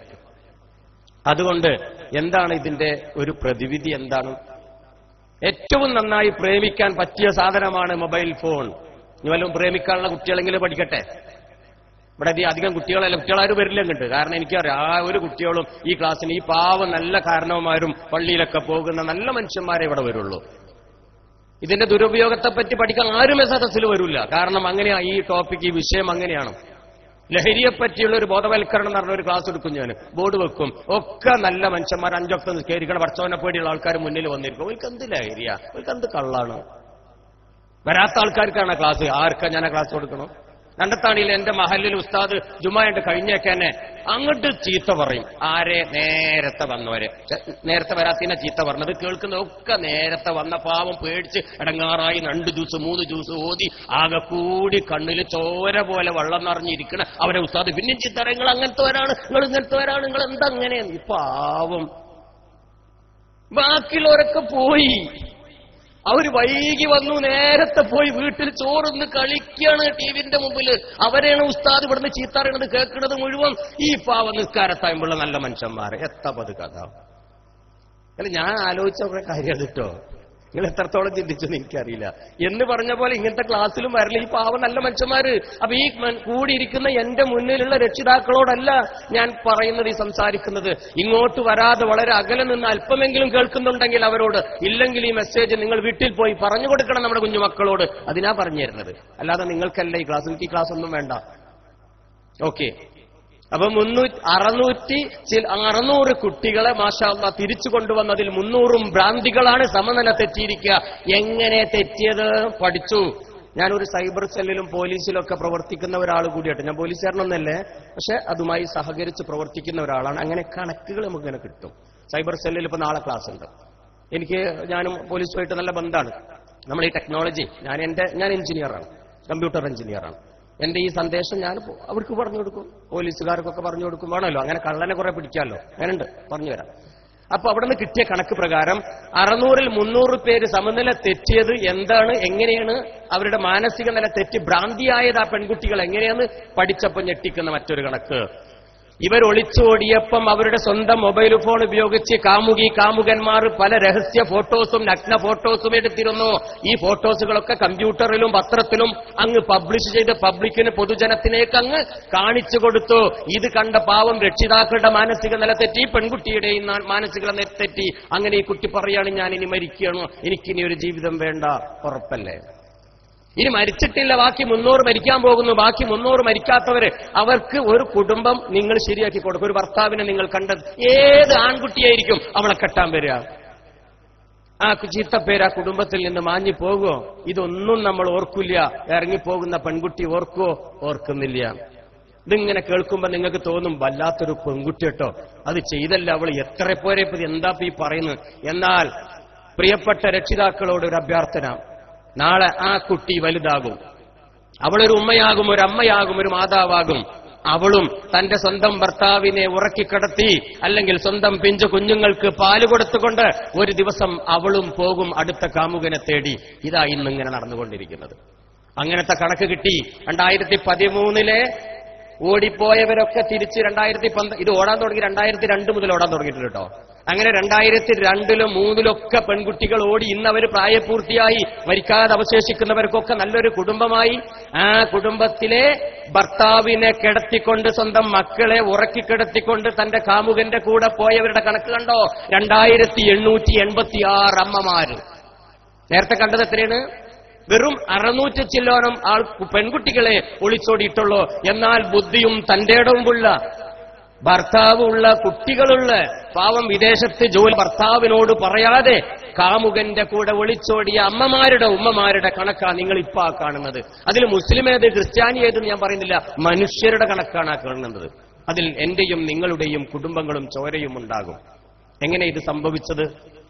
കണക്കെടുത്തു. വീണ്ടും പോലീസിന്റെ റിപ്പോർട്ട് പ്രകാരം കണക്കെടുത്തു. കിട്ടിയ കണക്ക് എന്താണ്? ഈ 2868 അമ്മമാർക്കും തന്റെ സ്വന്തം ഭർത്താവിന്റെ പോക്കറ്റിൽ നിന്നും നല്ല ഒരു പ്രേമിക്കാനുള്ള ഒരു മൾട്ടിമീഡിയ ഫോൺ അങ്ങ് കൊടുത്തു. ബെഡ്റൂമിൽ ഇരുന്നു കൊണ്ട് സ്വന്തം മോള് അല്ല, ഈ ഭാര്യ തോണ്ടാൻ തുടങ്ങി. തോണ്ടി ഭർത്താവിന് തോണ്ടി, അയൽപ്പക്കത്ത് തോണ്ടി, മുസ്തഫാക്കും അരവിന്ദനും ജോസഫിനും ഒക്കെ തോണ്ടി. അങ്ങനെ തോണ്ടി ഇവരങ്ങനെ രക്ഷപ്പെട്ടു. ആ ഭർത്താക്കന്മാരെ, ആ ഭാര്യമാരെ തിരിച്ചു കൊണ്ടുവരാൻ ഒരു രക്ഷിതാവും ഇതുവരെ പോലീസ് സ്റ്റേഷനിൽ പോയിട്ടില്ല. ഒരു ഭർത്താവും ഇതുവരെ എന്റെ ഭാര്യയെ തിരിച്ചു കിട്ടണം എന്ന് പറഞ്ഞ് പൊട്ടിക്കരഞ്ഞിട്ടില്ല. 2860 ഇപ്പോഴും അനാഥ പ്രേതം പോലെ അങ്ങ് റെഡ് സ്ട്രീറ്റിലെ ചുവന്ന തെരുവിൽ ബോംബെയിൽ 1000-ഓളം ആളുകളുണ്ടെന്നും, ഡൽഹിയിലെ ചുവന്ന തെരുവിലും ഇതുപോലെ 500-ലധികമുണ്ടെന്നും, ബാക്കിയൊക്കെ വിദേശത്തേക്ക് കച്ചവടത്തിന് വേണ്ടി പോയിരിക്കുന്നു എന്ന ഞെട്ടിക്കുന്ന വാർത്തയാണ് കേരളത്തിൽ മാത്രം വന്ന ഉമ്മമാരിൽ നിന്നും കിട്ടിയത്. അവർക്ക് വേണ്ടി ആരും പൊട്ടിക്കരഞ്ഞിട്ടില്ല. അവർക്ക് വേണ്ടി അവരെ രക്ഷിതാക്കൾ അന്വേഷിച്ചിട്ടില്ല, ഭർത്താവ് അന്വേഷിച്ചിട്ടില്ല. പാവം പിഞ്ചു കുഞ്ഞുങ്ങൾ ഇന്നും കരഞ്ഞുകൊണ്ട് വീട്ടിലിരിക്കുന്നുണ്ട്. ചില കുഞ്ഞുങ്ങളൊക്കെ കിണറ്റിലിട്ടിട്ടാ പോയിട്ടുള്ളത്. പോട്ടെ, ഞാൻ അതിലേക്കൊന്നും ഇപ്പൊ കടക്കുന്നില്ല. ഇതൊക്കെ പറയുന്നത് തെളിവുകൾ സഹിതാണ്. ഇനി ഒരു ദുരന്തം വരാതിരിക്കാൻ എന്ത് ചെയ്യണം? അതിനാണ് ഇന്നത്തെ ക്ലാസ്. ഞാൻ ക്ലാസിന്റെ ആമുഖം മാത്രമേ പറഞ്ഞിട്ടുള്ളൂ. ഞാൻ ഇതൊന്ന് മുഴുവൻ പറയില്ല കേട്ടോ, കാരണം ഒരു അരമണിക്കൂർ കൊണ്ട് നിർത്തും. കാരണം വളരെ വൈകിട്ടാണ് തുടങ്ങിയിട്ടുള്ളത്. അതുകൊണ്ട് നിങ്ങളിങ്ങനെ ഒരുപാട് സമയം ഇരുത്താൻ പാടില്ല. അതുകൊണ്ട് വളരെ ഇതിന്റെ പ്രധാനപ്പെട്ട ഭാഗം മാത്രം പറഞ്ഞുകൊണ്ട് ഇൻഷാ അല്ലാഹ് നമ്മൾ അവസാനിപ്പിക്കും. എന്താണ് ഇതൊക്കെ സംഭവിച്ചത്? എന്താണ് ഇതിനൊരു പോംവഴി? അതിന്റെ ഒരു സൊല്യൂഷൻ, ഒരു പ്രതിവിധിയും കൂടി പറഞ്ഞ് ഞാൻ എന്റെ അടുത്ത സ്ലൈഡുകളെ കാണിക്കും. വളരെ ഈസിയാണ്. ഈ അമ്മമാരായത് നേരത്തെ മക്കളായിരുന്നു. ആ മക്കൾക്കും കുറെ അമ്മയും ഉമ്മയും ഉണ്ടായിരുന്നു, അല്ലേ? ഇവിടെയാണ് നമ്മൾ ശ്രദ്ധിക്കേണ്ടത്. എന്റെ ഉമ്മ എന്നെ സ്നേഹിച്ചത് എനിക്ക് ഓർമ്മയില്ല. എന്റെ ഉമ്മ എനിക്ക് അമ്മിഞ്ഞ പാല് തന്ന് താരാട്ട് പാട്ട് പാടി ഉറക്കി എന്റെ അമ്മയുടെ മടിയിൽ ഞാൻ മലമൂത്ര വിസർജനം നടത്തി പാതിര നേരത്ത് പാവം ഉമ്മ ഉണർന്ന് വീണ്ടും എന്നെ കഴുകി വൃത്തിയാക്കി ഒരു വെളുത്ത മുണ്ട് വിരിച്ചെന്നെ വീണ്ടും ഉറക്കി അതിൽ വീണ്ടും ഞാൻ മലമൂത്ര വിസർജനം നടത്തി. എനിക്ക് ഓർമ്മയില്ല. ഓർമ്മ ഉണ്ടാവില്ല. നിങ്ങൾക്ക് ആർക്കും ഓർമ്മ ഉണ്ടാവുമെന്ന് തോന്നുന്നില്ല. ഉണ്ടാവില്ല. അതിന്റെ പേരാണ് സ്നേഹം. അത് ഉമ്മ വേണ്ടുവോക്കൾക്ക്, അമ്മ മാതാവും പിതാവും വേണ്ടുവോളം മക്കൾക്ക് കൊടുത്തിട്ടുണ്ട്. പക്ഷേ ഓർമ്മ തൊട്ട നാള് മുതൽ 5ാമത്തെ വയസ്സ് മുതൽ അഥവാ 1ാം ക്ലാസ് തൊട്ട് ഉമ്മയും ഉപ്പയും മക്കളെ സ്നേഹിക്കുന്നത് പകരം മക്കളെ ഇഷ്ടപ്പെട്ടുകൊണ്ടിരിക്കുകയാണ്. അത്രേ, സ്നേഹിക്കുന്നില്ല. നിങ്ങൾ സമ്മതിക്കൂലട്ടോ. അവിടെ ഇരിക്കണ കാരണവരൊക്കെ ഇപ്പൊ എന്താ ഇയാൾ ഈ പറയുന്നത്, മക്കളെ സ്നേഹിക്കുന്നില്ല എന്നാ ഈ പറയുന്നത്. 1 മുതൽ 5 വരെ വയസ്സിൽ സ്നേഹിച്ചിട്ടുണ്ട്, നന്നായി സ്നേഹിച്ചിട്ടുണ്ട്. നിങ്ങൾക്ക് ഓർമ്മയില്ല, എനിക്ക് ഓർമ്മയില്ല, ചെയ്തിട്ടുണ്ട്, ഉറപ്പാണ്. അത് മുതൽ പിന്നെ ഇല്ല, നിർത്തി. 1ാം ക്ലാസ്സിൽ പോയപ്പോ നിർത്തി, 2ൽ പോയപ്പോ നിർത്തി, 3ൽ അപ്പം നിർത്തി. ആദ്യം പറഞ്ഞ് ഹായ് എന്റെ മോളെ കരളെ കഷ്ണമേ അറിഞ്ഞ്, 2ാം ക്ലാസ്സിൽ എത്തിയപ്പോ ഹായ് മോളെ അറിഞ്ഞ്, 3ാം ക്ലാസ്സിൽ എത്തിയപ്പോ ഹായ് എന്ന് പറഞ്ഞ്, 4ാം ക്ലാസ്സിലെത്തോ എന്ന് പറഞ്ഞു, 5ലെത്തിയ പോടി അങ്ങോടി ഇങ്ങനത്തോടി അങ്ങനത്തോടി ഇങ്ങനത്തോടി കിട്ടി കിട്ടി കിട്ടി. അപ്പൊ ഈ സാധനമൊക്കെ മാറി. പെൺകുട്ടികൾ ഇപ്പോൾ സദസ്സിലുണ്ടാവും, അവർക്ക് മനസ്സിലാവും. എന്റെ അനുഭവം അങ്ങനെ തന്നെയാണ്. പക്ഷെ എന്റെ കഥ ഞാൻ അവസാനം പറഞ്ഞു തരും. വ്യത്യാസമുണ്ട്. അതുകൊണ്ടാണ് ഞാൻ ഇന്നിവിടെ മൈക്കിന്റെ മുൻപിൽ നിന്ന് ഇത് നിങ്ങൾക്ക് പറഞ്ഞു തരുന്നത്. എന്റെ പ്രിയപ്പെട്ട മാതാവും പിതാവും എനിക്ക് കാണിച്ചു തന്നത് മാത്രമേ ഇവിടെ ഞാൻ പറയുള്ളൂ, വേറെ ഒന്നും പറയില്ല. അത് ഇൻഷാ അല്ലാഹ് അവസാനം പറയും. അപ്പൊ 2ാം ക്ലാസ്സിലെത്തി, 3ാം ക്ലാസ്സിലെത്തി മിണ്ടുന്നില്ല, 5ാം ക്ലാസ്സിലെത്തി മിണ്ടുന്നില്ല, എന്റെ കുട്ടിയാണെന്ന് പറയില്ല, ഒരു ഹാൻഡ് ഷേക്ക് ഇല്ല, ഒരു കൈ കൊടുക്കൂല, നീ മിടുക്കിയാണടി, നീ അങ്ങനത്തെ പറയില്ല. മക്കൾക്ക് വേണ്ടി ഒപ്പം ഇരുന്ന് കൊണ്ട് ഒരു പ്രാർത്ഥന, ഒരു ദുആ ഇല്ല. സീരിയലാണ് പോയി, അതും പോയി. അതിനൊന്നും ഉമ്മാക്ക് നേരല്ല. ഉമ്മ നിസ്കരിക്കുന്നുണ്ടാവും, നോമ്പ് വെക്കുന്നുണ്ടാവും, പ്രാർത്ഥിക്കുന്നുണ്ടാവും, ഓതുന്നുണ്ടാവും, ഒക്കെ ഉണ്ടാവും. പക്ഷെ ആ കുഞ്ഞു മക്കൾക്ക് വേണ്ടി തന്റെ തോളിൽ പിടിച്ചുകൊണ്ട് എന്റെ കുഞ്ഞുമോൻ നല്ല കുട്ടിയാക്കി വളരണം കേട്ടോ എന്ന് പറഞ്ഞ് ഓരോ ദിവസവും എന്റെ പ്രിയപ്പെട്ട പിതാവും മാതാവും ഉമ്മയുടെയും ഉപ്പയുടെയും കൈകൾ എന്റെ മുടിന്റെ ഇടയിലൂടെ അങ്ങ് ഇട്ട് കയറ്റി വച്ചിട്ട് എന്നോട് പറയും എന്റെ കുട്ടിക്കും വരും നല്ലൊരു ദിവസം എന്നും പറഞ്ഞങ്ങ് കരയും. കാരണം വീട്ടിൽ പട്ടിണിയായിരുന്നു, ഒരുപാട് ബുദ്ധിമുട്ടായിരുന്നു. ഒരു നേരത്തെ ആഹാരം പോലും വയറു നിറയെ തിന്നാനില്ലാത്തതുകൊണ്ട് അയൽപ്പക്കത്ത് പോയി കൈ കാണിച്ചിട്ടുണ്ട്, ഇറന്നിട്ടുണ്ട്. ഞാൻ പച്ചക്ക് പറയും, ഇനി എനിക്കൊന്നും കണക്കാക്കണ്ട. ആ സമയത്ത് എന്റെ പ്രിയപ്പെട്ട മാതാവും പിതാവും എനിക്ക് വേണ്ടി ദുആ ചെയ്തിട്ടുണ്ട്, ഇപ്പോഴും മറന്നിട്ടില്ല. പാതിര നേരത്ത് 4 മണിക്ക് ഉണർന്നുകൊണ്ട് തഹജ്ജുദ് നിസ്കരിച്ച എന്റെ പ്രിയപ്പെട്ട പിതാവ് 4 ജുസ് അങ്ങ് ഓതിക്കഴിഞ്ഞിട്ട് അങ്ങ് പൊട്ടിക്കരയും. ആ പൊട്ടിക്കരച്ചിലിന്റെ ഒച്ചകെട്ടാ ഞാൻ സുബഹിക്ക് ഉണരാറുള്ളത്. എനിക്ക് വെറും 9 വയസ്സ് 8 വയസ്സ് ആ സമയത്ത്. എന്നിട്ട് എന്റെ പിതാവ് ചോദിക്കും, എന്തായാലും നീ ഒന്നിലടാ സുബഹി നിസ്കരിച്ചോ. ഇന്ന് എത്ര പിതാക്കന്മാർ ഇന്ന് വീട്ടിൽ മക്കളോട് ഇത് പറയുന്നുണ്ട്. എന്റെ ഉപ്പനോട് പറഞ്ഞ കാര്യമാണ് പറയുന്നത്. അങ്ങനെ നിസ്കാരമൊക്കെ കഴിഞ്ഞ് അങ്ങ് ഓത്ത് കഴിഞ്ഞിട്ടുണ്ട് ഒരു ദുആ ചെയ്യാൻ എന്റെ പ്രിയപ്പെട്ട പിതാവ്. പടച്ചവനെ, എന്റെ മക്കൾക്ക് ഭക്ഷണം കൊടുക്കാൻ, ആഹാരം കൊടുക്കാൻ, അവരെ പട്ടിണി മാറ്റാൻ എന്നെ കൊണ്ട് കഴിഞ്ഞിട്ടില്ല റബ്ബേ. അവരെ പട്ടിണി നീ മാറ്റണേ, അവരിലൂടെ നീ മനുഷ്യരുടെ പട്ടിണി മാറ്റിക്കൊടുക്കണേ. പച്ച മലയാളത്തിൽ എന്റെ വാപ്പ എനിക്ക് വേണ്ടി ദുആ ചെയ്തിട്ടുണ്ട്, ഞാൻ കേട്ടിട്ടുണ്ട്. എന്നും കേൾക്കും, ഒരു ദിവസമല്ല. പ്രിയപ്പെട്ട മാതാവ് എന്റെ ഉമ്മ 1ാം ക്ലാസ് മുതൽ എന്റെ എത്രത്തോളം പഠിച്ചോ മരിക്കുന്നത് വരെ എന്റെ കൈ പിടിച്ചുകൊണ്ട് ഉമ്മയുടെ മാറോട് ചേർത്ത് പിടിച്ചുകൊണ്ട് കവിളിലും നെറ്റിയിലും ചുംബനങ്ങൾ തന്ന് ഒരു ഹാൻഡ് ഷേക്ക് തന്നിട്ട് പറയും, മോനെ നന്നായി പഠിച്ചുവാടാം. അത് 1ാം ക്ലാസ് കിട്ടി, 2ൽ കിട്ടി, 3ൽ കിട്ടി, 10 വരെ എനിക്ക് കിട്ടി, 10ാം ക്ലാസ് വരെ എനിക്ക് കിട്ടി. ആ ചുടു ചുംബനം ഒരു നേരവും എന്റെ പ്രിയപ്പെട്ട മാതാവിനെ കവിളിൽ ചുംബിക്കാത്ത ഒരു ദിവസവും ഉണ്ടായിട്ടില്ല. എനിക്ക് തിരിച്ചും അങ്ങോട്ടും. അതിന്റെ പേര് സ്നേഹം, ഞാൻ മറന്നിട്ടില്ല. ഇവിടുന്ന് ഞാൻ ചോദിക്കുകയാണെന്ന് ഒരു ഉദാഹരണം ചോദിക്കുക. പ്രായം ചെന്ന 10ാം ക്ലാസ്സിൽ പഠിക്കുന്ന 18ാം ക്ലാസ് 18ലും 10ലും പഠിക്കുന്ന കുട്ടികളെ, എത്ര കുട്ടികളെ രക്ഷിതാക്കൾ ഹാൻഡ് ഷേക്ക്, ഒരു ആലിംഗനം കൊടുത്തിട്ടുണ്ട്, ഒരു ചുംബനം കൊടുത്തിട്ടുണ്ടെന്ന് ചോദിച്ചാൽ പ്രിയപ്പെട്ട രക്ഷിതാക്കളെ ഇന്ന് നിങ്ങളുടെ കണ്ണിന്ന് നിറയും. ഈ കഴിഞ്ഞ മാസം ഞാനൊരു ക്യാമ്പിന് പോയി. 10ാം ക്ലാസ്സുകാരുടെ ക്യാമ്പാ, പരീക്ഷക്കടുത്തിട്ട് പരീക്ഷയുടെ ഒരു കോച്ചിങ് ക്യാമ്പാ. ആ ക്യാമ്പിൽ 400 മക്കളുണ്ടായിരുന്നു. 200 പെൺകുട്ടികളും 200 ആൺകുട്ടികളും ഇരിക്കുന്ന അവിടെയൊക്കെ പോയി എങ്ങനെ നന്നായി രക്ഷപ്പെടാം, 10 A+ എങ്ങനെ വാങ്ങാം, അങ്ങനത്തെ ക്ലാസ് കൊടുക്കാനും പോകും. പിന്നെ രക്ഷിതാക്കളെ എങ്ങനെ സ്നേഹിക്കാൻ പാടില്ല എന്നുള്ള ക്ലാസും കൊടുക്കും. അങ്ങനെ ഞാൻ ആദ്യം ആ കുഞ്ഞുങ്ങളോട് ചോദിച്ചൊരു ചോദ്യം ഉണ്ടായിരുന്നു. കുഞ്ഞുമക്കളെ, 10ാം ക്ലാസ്സിലേക്ക് ജയിച്ച വാർത്തയറിഞ്ഞപ്പോ പ്രിയപ്പെട്ട മാതാവിന്റെ ആലിംഗനം കിട്ടിയ, ഒരു ഹാൻഡ് ഷേക്ക് കിട്ടിയ, കവിളിൽ തന്ന പൊന്നുമ്മയുണ്ടോ ഇന്ന് വീട്ടിൽ? നിങ്ങൾ കൈയൊന്ന് പൊന്തിക്കോ. 400 കുട്ടീനെ എത്ര എണ്ണം പൊന്തിട്ടുണ്ടാവും? ഇപ്പൊ ഒരു ഊഹം മനസ്സിൽ 400 കുട്ടിനോട് തന്നെ ചോദിച്ചു, 10ാം ക്ലാസ് ആണിനോടും പെണ്ണിനോടും. 10ാം ക്ലാസ്സിലേക്ക് ജയിച്ച വാർത്തയറിഞ്ഞപ്പോൾ ഒരു ഹാൻഡ് ഷേക്ക്, ഒരു കൈ കൊടുത്തുകൊണ്ട് എന്റെ പ്രിയപ്പെട്ട മകളെ, എന്റെ പ്രിയപ്പെട്ട മകനെ, നീ നല്ല കുട്ടിയാണ്, കൺഗ്രാജുലേഷൻ, മിടുക്കി എന്നൊക്കെ പറഞ്ഞ് അഭിനന്ദിച്ച ഒരു കിസ് കവിളിൽ തന്ന മുഞ്ഞുമക്കളെ നിങ്ങളുടെ ഉമ്മേന്റെ അടുത്ത് അങ്ങനെ കിട്ടിയിട്ടുണ്ട്, നിങ്ങൾ കൈയൊന്ന് പൊന്തിക്കോ? എത്ര പൊന്തിയിട്ടുണ്ടാവും? സുബ്ഹാനല്ലാഹ്, ഒറ്റൊന്നും പൊന്തില്ല. ഒരു കുട്ടിയുടെ കയ്യും പൊന്തില്ല. അപ്പുറത്തിരുന്ന കുറെ ഉമ്മമാര് ഛേ എന്ന് പറഞ്ഞ് തലങ്ങ് താഴ്ത്തി. കാരണം അവർ യാത്രയാക്കാൻ വന്നത്, അവിടേക്ക് കൊണ്ടുവന്ന് വന്നിട്ട് കുറെ ഉമ്മമാരുണ്ട്. ഉമ്മേനോട് വാപ്പല്ല, അവരിങ്ങനെ തലി കൈ ഞാൻ കണ്ടു ഇങ്ങനെ വെച്ച് ഒരു കുട്ടിയും കയ്യൊന്തിക്കായിട്ട്. അടുത്ത എന്റെ ചോദ്യം അതല്ലായിരുന്നു. ഈ സദസ്സിലേക്ക്, ഈ ക്യാമ്പിലേക്ക്, പഠന ക്ലാസ്സിലേക്ക് നിങ്ങളെ യാത്രയാക്കുമ്പോൾ നിങ്ങളുടെ പൊന്നുമ്മ നിങ്ങൾക്കൊരു കൈ തന്നുകൊണ്ട്, പുറത്തൊന്ന് തട്ടിക്കൊട്ടിക്കൊണ്ട്, നിങ്ങളുടെ കവിളിലൊരു കിസ് തന്നുകൊണ്ട്, മോളെ മോനെ നീ പഠിച്ചു മിടുക്കനായി വാ കേട്ടോ, നല്ല കുട്ടിയാ എന്നൊരു ഉപദേശം തന്ന, ഒരു ആലിംഗനം തന്ന കുഞ്ഞുമക്കളെ നിങ്ങളെ കൈയൊന്ന് പൊന്തിക്കോ? എത്ര പൊന്തിട്ടുണ്ടാവും? ഒന്നും പൊന്തിയില്ല. നേരെ എത്ര ഉമ്മാക്കും വാപ്പാക്കും ഇതിനൊന്നും. അടുക്കളയിൽ വലിയ തിരക്കാണ്, ടിവിന്റെ മുന്നിൽ അതിലേറെ തിരക്ക, വാട്സപ്പിലും ഫേസ്ബുക്കിലും അതിലേറെ തിരക്ക, അടുക്കളയിൽ പാചകത്തിനും മറ്റുള്ള വർക്കുമായിട്ട് ഒരുപാട് തിരക്ക. ഈ കാര്യം ശ്രദ്ധിക്കാൻ സമയമില്ല. പൈസ ഇങ്ങനെ കൊടുക്കും മക്കൾക്ക്, അതിന് നല്ല സമയമുണ്ട്. പണം ഇങ്ങനെ കൊടുക്കും, മൊബൈൽ കൊടുക്കും, മോട്ടോർ സൈക്കിളും കൊടുക്കും, ബുക്കും കൊടുക്കും, അതും കൊടുക്കും, ഭക്ഷണം കൊടുക്കും, ഒക്കെ കൊടുക്കും. കുട്ടിക്ക് വേണ്ടത് കൊടുക്കുന്നില്ല, വേണ്ടാത്തത് അങ്ങനെ കൊടുക്കും. ഞെട്ടിപ്പോയി ആ ചോദ്യം അങ്ങ് കേട്ടപ്പോ. ആ വലത് സൈഡിലുള്ള ഒരു പെൺകുട്ടി അതാ തേങ്ങി കരയാ. ഇതുപോലെ സ്റ്റേജിൽ ഇങ്ങനെ നിൽക്കുമ്പം ആ കുട്ടിയുടെ തേങ്ങൽ സൈലന്റായി, വളരെ വളരെ നിശബ്ദമായ ഒരു സദസ്സിൽ നിന്നും ഒരു കുട്ടിയുടെ തേങ്ങൽ ഇങ്ങനെ കേട്ടപ്പം ടീച്ചർമാരൊക്കെ ആ ഭാഗത്തേക്ക് ഇങ്ങനെ നോക്കി. ഞാനും അങ്ങ് ഇറങ്ങി, താഴോട്ടിറങ്ങി ആ കുഞ്ഞുമോളടുത്തേക്ക് അങ്ങ് ചെന്നിട്ട് ചോദിച്ചു, എന്താ കുഞ്ഞുമോളെ നീ കരയുന്നത്? ആ കുഞ്ഞ് തേങ്ങിക്കൊണ്ട് ചുണ്ട് വറക്കുന്ന ചുണ്ടുകളോടെ പറഞ്ഞ വാക്ക്, മാഷേ എല്ലാ ദിവസവും എന്റെ പൊന്നുമ്മ എനിക്ക് കിസ് തരാറുണ്ട്, മുത്തങ്ങൾ തരാറുണ്ട്. പക്ഷേ കഴിഞ്ഞ മാസമാണ് എന്റെ പ്രിയപ്പെട്ട മാതാവ് മരണപ്പെട്ടു പോയത്. അതിനുശേഷം എനിക്ക് ആ മുത്തം കിട്ടിയിട്ടില്ല. അതോർത്ത് ഞാൻ പൊട്ടിക്കരഞ്ഞു പോയതാ മാഷേ. കൊടുക്കുന്ന ഉമ്മ മരണപ്പെട്ടു പോയി. കൊടുക്കാത്ത 400 ഉമ്മമാർക്കൊരു കുഴപ്പമില്ല, അവർ വീട്ടിലുണ്ട്. പൊന്നാരന്റെ ഉമ്മമാരെ, പെങ്ങന്മാരെ, ആരാ പറഞ്ഞത് പ്രായപൂർത്തിയായ മക്കൾക്കൊരു കിസ് കൊടുത്താൽ പോലീസ് പിടിക്കോ? ഉസ്താദ് പറഞ്ഞിട്ടുണ്ടോ കൊടുക്കരുതെന്ന്?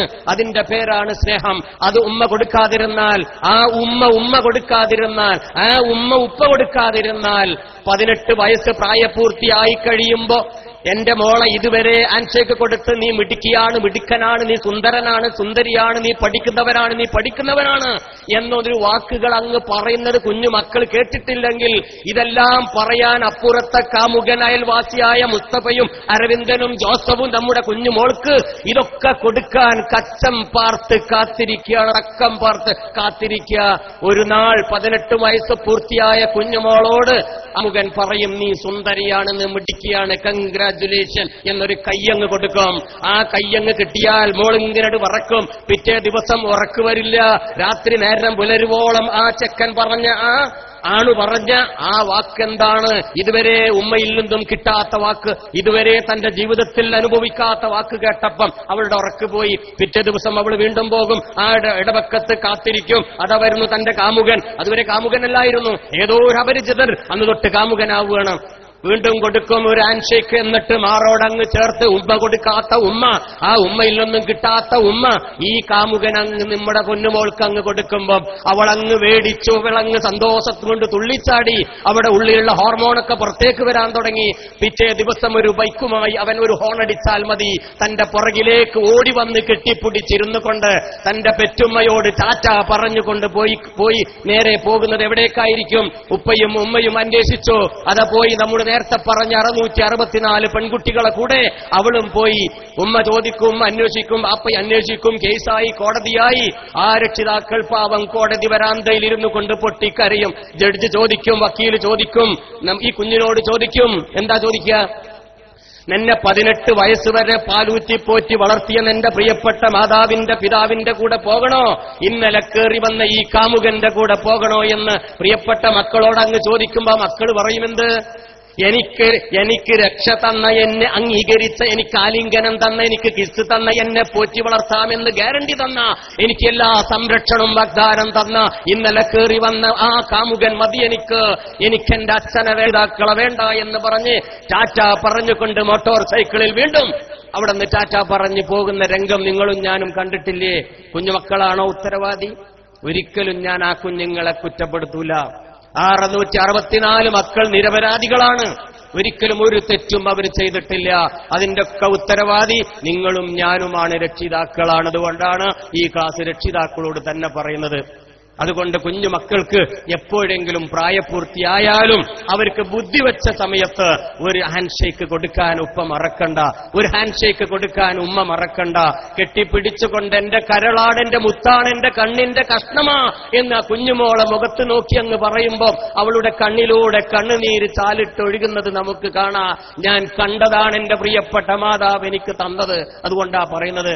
10ാം ക്ലാസ് പരീക്ഷ ഫീസ് അടയ്ക്കാൻ കാശില്ലാത്തപ്പോഴല്ല, 30 കൊല്ലം മുമ്പത്തെ കഥയാ പറയുന്നത്. 32 കൊല്ലം കഴിഞ്ഞു.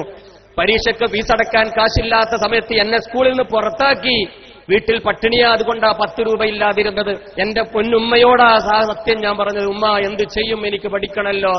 ഒന്നും വേണ്ട മോനെ, നീ കരയരുതടാ എന്ന് പറഞ്ഞ് എന്റെ കണ്ണ് തുടച്ചുകൊണ്ട് ഉമ്മയുടെ കറുത്ത തുണിയുടെ കോന്തലക്കെട്ട് അഴിച്ചതിനൊരു 10ന്റെ നോട്ട് എന്റെ കൈവെള്ളയിൽ വെച്ചിട്ട് പറഞ്ഞു, മോനെ തികയുമെങ്കിൽ ഫീസടക്കടാ എന്ന്. അതും ഫീസടച്ചു. പിറ്റേ ദിവസം എന്റെ ഉമ്മയുടെ മടിയിൽ വീണ്ടും ഞാൻ കുശലം പറഞ്ഞിരിക്കുമ്പോഴാണ് ആ സത്യം ഞാൻ മനസ്സിലാക്കിയത്. വാവിട്ട് വാവിലൂടെ നുരയും പതയും എന്റെ പ്രിയപ്പെട്ട മാതാവിന്റെ വായിലൂടെ വരുന്നുണ്ട്. ശ്വാസം മുട്ടലിന് ആസ്മ രോഗിക്ക് മരുന്ന് കഴിക്കാൻ പ്രിയപ്പെട്ട വാപ്പ കൊടുത്ത, എന്റെ ഉപ്പ കൊടുത്ത 10ന്റെ നോട്ട എനിക്കെന്റെ ഉമ്മ ഫീസടക്കാൻ തന്നത്. അത് ഞാൻ അറിയാതെ വാങ്ങി അടച്ചുപോയി. 18 വയസ്സ് തികയാത്ത, ബുദ്ധി ഉറക്കാത്ത ഒരു കുഞ്ഞിനും മാതാവിന്റെ സ്നേഹം തിരിച്ചറിയില്ല, പിതാവിന്റെ സ്നേഹം തിരിച്ചറിയില്ല. അതിന് പ്രായപൂർത്തി പക്വത വരണം, അതിന് 20 വയസ്സ് തികയണം. അതുകൊണ്ട് 18 തികയുന്നതിന് മുമ്പ് 664 കുട്ടികൾ ഇവിടെ നിന്ന് ഒളിച്ചോടിയത്. അങ്ങനെ ഒളിച്ചോടിയ വിട്ടമ്മമാരാ വീണ്ടും ഒളിച്ചോടിയത്. ഈ ബുദ്ധി, ഈ ഒരു തിരിച്ചറിവ് എനിക്ക് കിട്ടിയപ്പോത്തിന് സമയം വൈകിപ്പോയി. അന്ന് രാത്രി ഞാൻ വീട്ടിലേക്ക് വന്നപ്പം ഉമ്മയുടെ അവസ്ഥ വല്ലാത്ത അവസ്ഥയാ. കാരണം മരുന്ന് കഴിച്ചിട്ടില്ലായിരുന്നു അത്രേ. മരുന്നിന്റെ കാശ് ഞാൻ ഫീസടച്ചു അത്രേ. ഓടി എല്ലാവരും ഒരു മഞ്ചയിൽ കയറ്റി ആശുപത്രിയിലേക്ക് കൊണ്ടുപോകുമ്പോഴും എന്റെ കണ്ണ് തുടച്ചുകൊണ്ട് എന്റെ പ്രിയപ്പെട്ട മാതാവ് പറഞ്ഞു, കരയരുത് മോനെ, കരയരുത്, നീയെങ്കിലും പോയി രക്ഷപ്പെട്. മറ്റുള്ളവരെ പട്ടിണി മാറ്റാൻ മോനെ എന്നെ കൊണ്ട് സാധിക്കും, നീ കരയരുത് കേട്ടോ എന്നും പറഞ്ഞ് എന്നെ സമാധാനപ്പെടുത്തി ആശുപത്രിയിലെത്തി. അധികം സമയം വൈകിയില്ല. എന്റെ കയ്യിൽ കടന്നുകൊണ്ട് എന്റെ പൊന്നുമ്മ ഇഹലോകവാസം വെടിഞ്ഞു. അപ്പോഴും ഞാനാണ് എന്റെ ഉമ്മക്ക് കലിമ ചൊല്ലിക്കൊടുത്തത്. വളരെ അന്തസ്സോടെ എന്റെ ഉമ്മ കലിമ ചൊല്ലിക്കൊണ്ട് എന്റെ മടിയിൽ കടന്നുകൊണ്ട് മരണപ്പെട്ടു. മറക്കിലൊരിക്കലും ആ സ്നേഹം. അത് മറന്നാൽ പോയി നമ്മുടെ ജീവിതം. പക്ഷേ ഇന്നത്തെ മക്കൾക്ക് അതറിയില്ല. അതറിയിക്കാൻ ഉമ്മയും ബാപ്പയും അതിനുള്ള സന്ദർഭം, സൗകര്യം ഒരുക്കി കൊടുത്തിട്ടില്ല.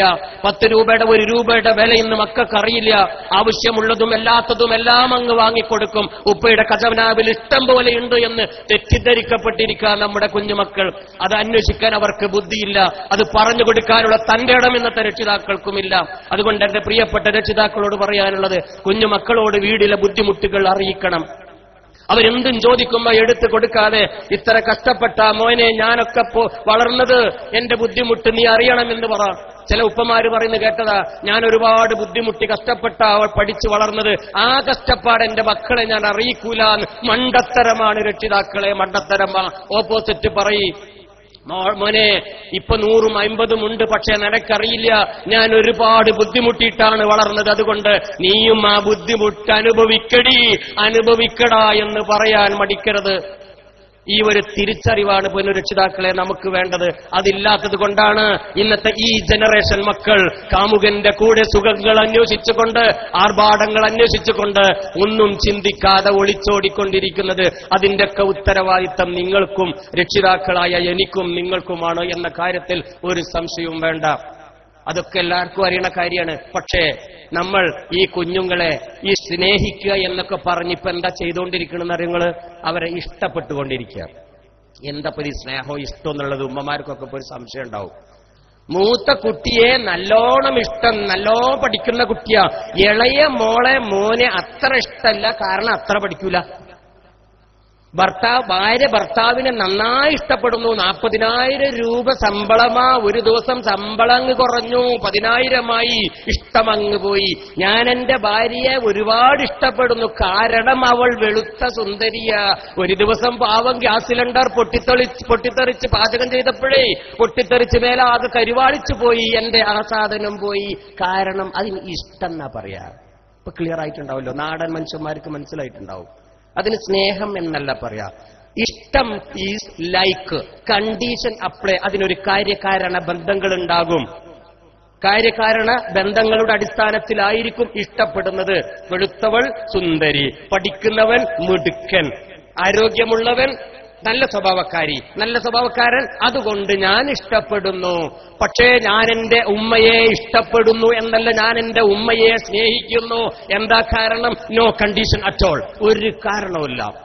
അതെന്താ അങ്ങനെ പറയുന്നത്? എന്റെ പെങ്ങള്, ഞാൻ ഒളിഞ്ഞിരുന്ന് കണ്ടതാ, എന്റെ പെങ്ങളുടെ മോനെങ്ങണ്ട് വേണറോടിന്റെ ചേർത്ത് അതിന് അമ്മിഞ്ഞ പാല് കൊടുത്ത് ചെറിയൊക്കെ തുടച്ച് വൃത്തിയാക്കി ഉറങ്ങിയപ്പം ഒരു തൊട്ടിയിൽ അങ്ങ് വെച്ച് താരാട്ട് പാട്ടങ്ങനെ പാടി ഉറക്കി തിരിഞ്ഞിങ്ങനെ പോകുമ്പോ ഒന്നും കൂടി അങ്ങ് നോക്കി അതിന്റെ അകത്തേക്ക് അങ്ങ് ആ കയറിങ്ങനെ പൊന്തിച്ച് അതിന്റെ ഉള്ളിലേക്ക് അങ്ങ് നോക്കിയിട്ട് ആരും കാണുന്നില്ല എന്ന് ഉറപ്പായപ്പോ വീണ്ടും അതിനകത്തേക്ക് തലയിട്ടുകൊണ്ട് കുഞ്ഞു കുട്ടിയെ മുഖത്ത് അങ്ങ് കിസ് ചെയ്ത് ഉമ്മയുടെ പെങ്ങളുടെ കണ്ണിൽ നിന്നും കണ്ണുനീരിങ്ങ് തുടച്ചിങ്ങനെ തിരിഞ്ഞപ്പോഴാണ് എന്നെ കണ്ടത്.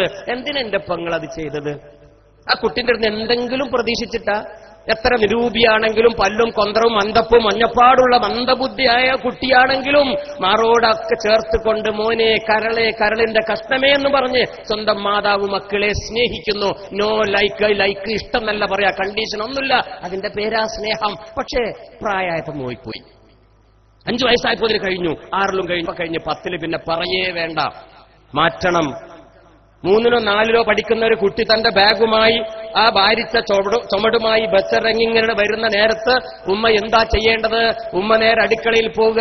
അതിനു മുമ്പ് ആ ഭാരിച്ച ഭാണ്ഡമെടുത്തങ്ങ് അടിച്ചു വെച്ചിട്ട് പറയ, മോളെ നിനക്ക് ക്ഷീണം കാണും, കുടിക്കടി ഇന്ന 1 ഗ്ലാസ് വെള്ളം എന്ന് പറഞ്ഞ് അടുക്കളയിൽ പോയി പച്ചവെള്ളം എടുത്ത് കുഞ്ഞുമോന്റെ കൈകളിൽ വെച്ചു കൊടുക്കുക. അവൾ ചോദിക്കാതെ കിട്ടിയ വെള്ളം കണ്ടപ്പം അവളുടെ കൈകൾ ഇങ്ങനെ വറക്കും. ഇതുവരെ അന്വേഷിച്ചിട്ട് കിട്ടാത്ത, ചോദിക്കാതെ കിട്ടിയ 1 ഗ്ലാസ് വെള്ളത്തിന്റെ വിലയറിഞ്ഞ കുഞ്ഞുമോളെ കണ്ണിലേക്ക് നോക്ക് നിങ്ങൾ, കണ്ണിൽ നിന്നും വെള്ളം ഇങ്ങനെ ചാലിട്ടൊഴുകും. അതിന്റെ പേരാണ് സ്നേഹം. അത് അളക്കാൻ കഴിയൂല. അതിന് വേറെ ഒന്നും ഒരു സാധനമല്ല, എനിക്കിനി വേറെ പറയാനില്ല. അപ്പൊ എന്താ സ്നേഹം, എന്താ ഇഷ്ടം എന്ന് മനസ്സിലാക്കാൻ അത് പറഞ്ഞത്. ഇപ്പൊ രക്ഷിതാക്കളെ ഞാനും നിങ്ങളും മക്കൾക്ക് കൊടുക്കുന്നത് സ്നേഹം അല്ല, പകരം ഇഷ്ടമാണ്. അത് മാറ്റി സ്നേഹത്തിലേക്ക് തിരിച്ചു വന്നാൽ, എന്റെ ഉമ്മ എനിക്ക് തന്ന പോലെ, നിങ്ങളുടെയൊക്കെ പ്രിയപ്പെട്ട മാതാവ് നിങ്ങൾക്ക് തന്ന പോലെ. പണ്ടൊക്കെ അതൊക്കെ ഉണ്ടായിരുന്നു, വീട്ടിലൊക്കെ ഉണ്ടായിരുന്നു. ഇപ്പൊ അതൊക്കെ ഒളിച്ചോട്ടത്തിൽ അതും ഒളിച്ചോടിക്കണം. അതുകൊണ്ട് അത് തിരിച്ചു കൊണ്ടുവന്നാൽ ഒരു പരിധിവരെ അതിനൊരു പരിഹാരം കാണും. മക്കളെ വേണ്ട എന്ന് പറഞ്ഞാൽ ആ കുട്ടി അനുസരിക്കും, മോനെ വേണ്ട കേട്ടോ എന്ന് പറഞ്ഞാൽ അനുസരിക്കും. എന്റെ മോന് 12 വയസ്സാ. അവന്റെ തോളിൽ കൈയിട്ടുകൊണ്ട് ഞാൻ അറിയാതെ അങ്ങാടിയിലൂടെ, രണ്ടത്താണിയാണ് എന്റെ അങ്ങാടിയിലൂടെ, എന്റെ ഉപ്പ ജീവിച്ച അങ്ങാടിയിലൂടെ, എന്റെ ഉപ്പയുടെ സുഹൃത്തുക്കളുള്ള അങ്ങാടിയിലൂടെ, ഒന്നും അറിയാതെ എല്ലാം മറന്നുകൊണ്ട്, കാരണം എന്റെ ഉപ്പ എന്റെ കുഞ്ഞു വിരൽ പിടിച്ചു നടന്ന എന്റെ അങ്ങാടി, ആ പഴയ അങ്ങാടിയിലൂടെ ഞാൻ അറിയാതെ ഒരു നിമിഷം എന്റെ ഉപ്പയുടെ പെട്ടിക്കടങ്ങനെ ഓർത്ത് എന്റെ കുഞ്ഞുമോന്റെ കൈയുണ്ട് പിടിച്ചവന്റെ തോളിലുണ്ട് പിടിച്ചുകൊണ്ട് അങ്ങനെ അങ്ങാടിയിലുള്ള ഒരുപാട് VIP-കൾ ഇടയിൽ കൂടെ അങ്ങനെ നടന്നു പോയപ്പം എന്റെ കുട്ടിന്റെ കുറച്ച് കഴിഞ്ഞാരെ തേങ്ങിക്കരയണു, കണ്ണൊക്കെ ഉണ്ട് നിറഞ്ഞിട്ട്. എന്തേന്ന് ചോദിച്ച് മിണ്ടണില്ല. വീട്ടിലെത്തിയിട്ട കാര്യം പറഞ്ഞത്, ഉപ്പ ഞാനിങ്ങനെ പോകുമ്പോ എന്റെ ഒരു സുഹൃത്തുണ്ടായിരുന്നു, ആ മുന്നിലുണ്ടായിരുന്നു, അവങ്ങോട്ട് കണ്ടപ്പോ എനിക്കിങ്ങോട്ട് എന്റെ ഉപ്പ എന്നെ തോളി പിടിച്ചതിന് കണ്ടപ്പോ എനിക്ക് വല്ലാതെ സന്തോഷമായി, അതുകൊണ്ട് കരഞ്ഞതാ ഞാട്ടോ. ആ കുട്ടികൾ വല്ലാതെ ആനന്ദിക്കുന്നുണ്ട്. അതിനൊന്നും നമുക്ക് സമയമില്ല. അവരെ തോളിലൊന്ന് കൈയിടാനും ഉമ്മാക്ക് തീരെ നേരല്ല, വാപ്പാക്ക് അത്രയും നേരല്ല. തിരിച്ചു കൊണ്ടുവരണം ഈ സ്നേഹം വീട്ടിലെങ്കിൽ നമ്മുടെ കുഞ്ഞു മക്കളോട് എന്ത് പറഞ്ഞാൽ അവരനുസരിക്കും. അല്ലെങ്കിൽ ഇന്നത്തെ ഈ തലമുറയുടെ കൂടെ, മോട്ടോർ സൈക്കിളിന്റെയും ഇന്നത്തെ മൊബൈൽ ഫോണിന്റെയും കൂടെ നമ്മുടെ കുഞ്ഞുമക്കൾ ഈ 664 എണ്ണത്തിന്റെ കൂടെ അടുത്ത കൊല്ലത്തേക്ക് ഒരു പക്ഷെ 1200 ആയിരിക്കും. 2015 കണക്ക് ഇൻഷാ അല്ലാഹ് 2016 അടുത്ത കൊല്ലം എനിക്ക് കിട്ടും. ആ സമയത്ത് എത്രയാണോ ഒളിച്ചോടിയതെന്നുള്ള കണക്ക് ഇപ്പൊ അറിയില്ല. ആ കൂട്ടത്തിൽ ഉൾപ്പെടും. പടച്ചറബ് കാക്കുമാറാകട്ടെ. ഇനി നമുക്ക് കുറച്ച് സ്ലൈഡുകളൊക്കെ വെച്ച് കുറച്ചും കൂടി കാര്യം ഇൻഷാ അല്ലാഹ് ഒരു 10-15 മിനിറ്റ് അരമണിക്കൂറിന്റെ ഉള്ളിൽ തീർന്ന് 9 മണിയായി. എന്തായാലും പെട്ടെന്ന് തീർക്കണം. കാരണങ്ങൾ ഒരുപാട് സമയമായി വന്നിരിക്കുന്നു. പെട്ടെന്ന് പറഞ്ഞങ്ങോട്ട് പോവുക. ചിലതൊന്നും ഞാൻ വിശദീകരിക്കുന്നില്ല. ഇവിടെ ആമുഖ പ്രഭാഷണത്തിൽ നമ്മുടെ ഉസ്താദ് ഉദ്ഘാടനം ചെയ്തപ്പോൾ പറഞ്ഞ ആയത്തിന്റെ ഒരു ചെറിയ വാക്ക, ഇന്ന റബ്ബക ലബിൽ മിർസാദ്, തീർച്ചയായും പ്രപഞ്ചനാഥൻ നമ്മളെ ഒക്കെ റെക്കോർഡ് ചെയ്യുന്നുണ്ട്. ഞാൻ എന്തിനാ അവിടെ ക്യാമറ വെച്ച് എന്നത്, കാരണം ഉദ്ഘാടനത്തിൽ പറഞ്ഞു കുട്ടിക്കാലത്ത് ഇതൊക്കെ പറയുമ്പം ഒരു തെളിവുണ്ടായിരുന്നില്ല, ഇന്നതിനൊക്കെ തെളിവുണ്ടല്ലോ. 720 കോടി ജനങ്ങൾക്ക് ലോകത്തിട്ടോ 720 കോടി ജനങ്ങളുടെ കയ്യിൽ ഒരു മൊബൈൽ ഉണ്ടെന്ന് വെക്കുക. ഉദാഹരണം പറയണം, 500 കോടി ഉണ്ട് കേട്ടോ. മൊബൈൽ ഫോൺ അങ്ങോട്ട് കൊടുക്കുക, അവരൊക്കെ അങ്ങോട്ട് വിളിക്കന്നെ, പലയിടത്തും പല ഭാഗത്തേക്കും അങ്ങോട്ട് വിളിക്കന്നെ, വിളിച്ച് ചിലവര് ഫോൺ ചെയ്തിട്ട്, ചിലവര് ഇന്റർനെറ്റ്, ചിലവര് ഫേസ്ബുക്ക്, ചിലവര് അങ്ങോട്ടാക്കി ബെയ്ത്താങ്ങി വീഡിയോ കണ്ട് സിനിമ കണ്ട് ക്യാമറ എടുത്ത് എന്താ അങ്ങ് ചെയ്യന്നെ കേട്ടോ. ഒരു മാസം, ഒരു ഉദാഹരണം പറയാം, 30 ദിവസം എല്ലാം പോസ്റ്റ് പെയ്ഡ് കണക്ഷനായി ബില്ല് വരുന്ന മോഡൽ കണക്ഷൻ, അങ്ങനെ 2 കണക്ഷൻ ഉണ്ടല്ലോ. ഇപ്പോ ഉദാഹരണം പറയാം, മുഴുവൻ ഇങ്ങനത്തെ കണക്ഷൻ ആയിക്കോട്ടെ, പ്രീപെയ്ഡ് അല്ല, ബില്ല് വരുന്ന കണക്ഷൻ. അങ്ങ് വിളിച്ചുകൊണ്ട് ഒരു മാസം അങ്ങ് കഴിഞ്ഞപ്പോ ഈ മൊബൈൽ ഫോൺ എടുത്ത് കൂത്തി പൊട്ടിച്ച് അതിന്റെ മെമ്മറി കാർഡും ബാറ്ററി ഒക്കെ കരിച്ച് അറബിക്കടലിലോട്ട് ഒഴുക്കി വിട്ടു. ഉദാഹരണം പറയാം, ഒരു പൊടി പോലും അവശേഷിക്കാതെ വിട്ടു. 1-ാം തീയതി ബില്ല് വരുമോ? എന്താ സംശയമല്ലേ? 1-ാം തീയതി പോസ്റ്റ്മാന് കൊണ്ടുവന്ന് തരുമ്പോൾ ഒരു കിതാബ് അതിലുണ്ടാകും. 2013 ജനുവരി 28-ാം തീയതി ഉച്ചക്ക് 12:36 അരവിന്ദൻ സുഗുണന് വിളിച്ച ₹1.65 നാനാ പൈസ പുള്ളി കൊത്ത് കോമ വിടാതെ SMS വരെ അടയാളപ്പെടുത്തിയ ഒരു കിതാബ് പോസ്റ്റ്മാനിട്ട് കൊണ്ടുവന്ന് തരും. അതിൽ ഒന്നും വിട്ടുപോയിട്ടുണ്ടാവില്ല. മെമ്മറി കാർഡ് നശിപ്പിച്ചു, അവന്റെ എല്ലാം നശിപ്പിച്ച് കരിച്ച് ഒലിച്ചെറിഞ്ഞിട്ടും എവിടുന്നായി ഈ വിവരം കിട്ടിയത്? ഇന്ന് ഏറ്റവും നന്നായി ഉദാഹരണത്തിൽ നമുക്ക് പറഞ്ഞു കൊടുക്കട്ടോ. ഇത് പണ്ഡിതന്മാർ, ഞാനൊന്നല്ല, പണ്ഡിതന്മാർ പറഞ്ഞു കൊടുക്കണം. ഞാൻ പറഞ്ഞൊരു കാര്യമില്ല. ഏറ്റവും നല്ല ഉദാഹരണം, പുത്തൻ ഉദാഹരണം, ഈ തലമുറക്കുള്ള ഉദാഹരണം ഇതാണ്. എവിടുന്നേ ആ വിവരം വന്നത്? ആ വിവരമുള്ള കിതാബിൽ വള്ളിപുള്ളി കുത്തുകോമയില്ലാതെ നമ്മുടെ ഓരോ ചലനങ്ങളും സംസാരിച്ച വാക്കുകൾ പോലും തിട്ടപ്പെടുത്തി വെക്കാൻ ഇന്ന് ആധുനിക സംവിധാനത്തിനുണ്ട്.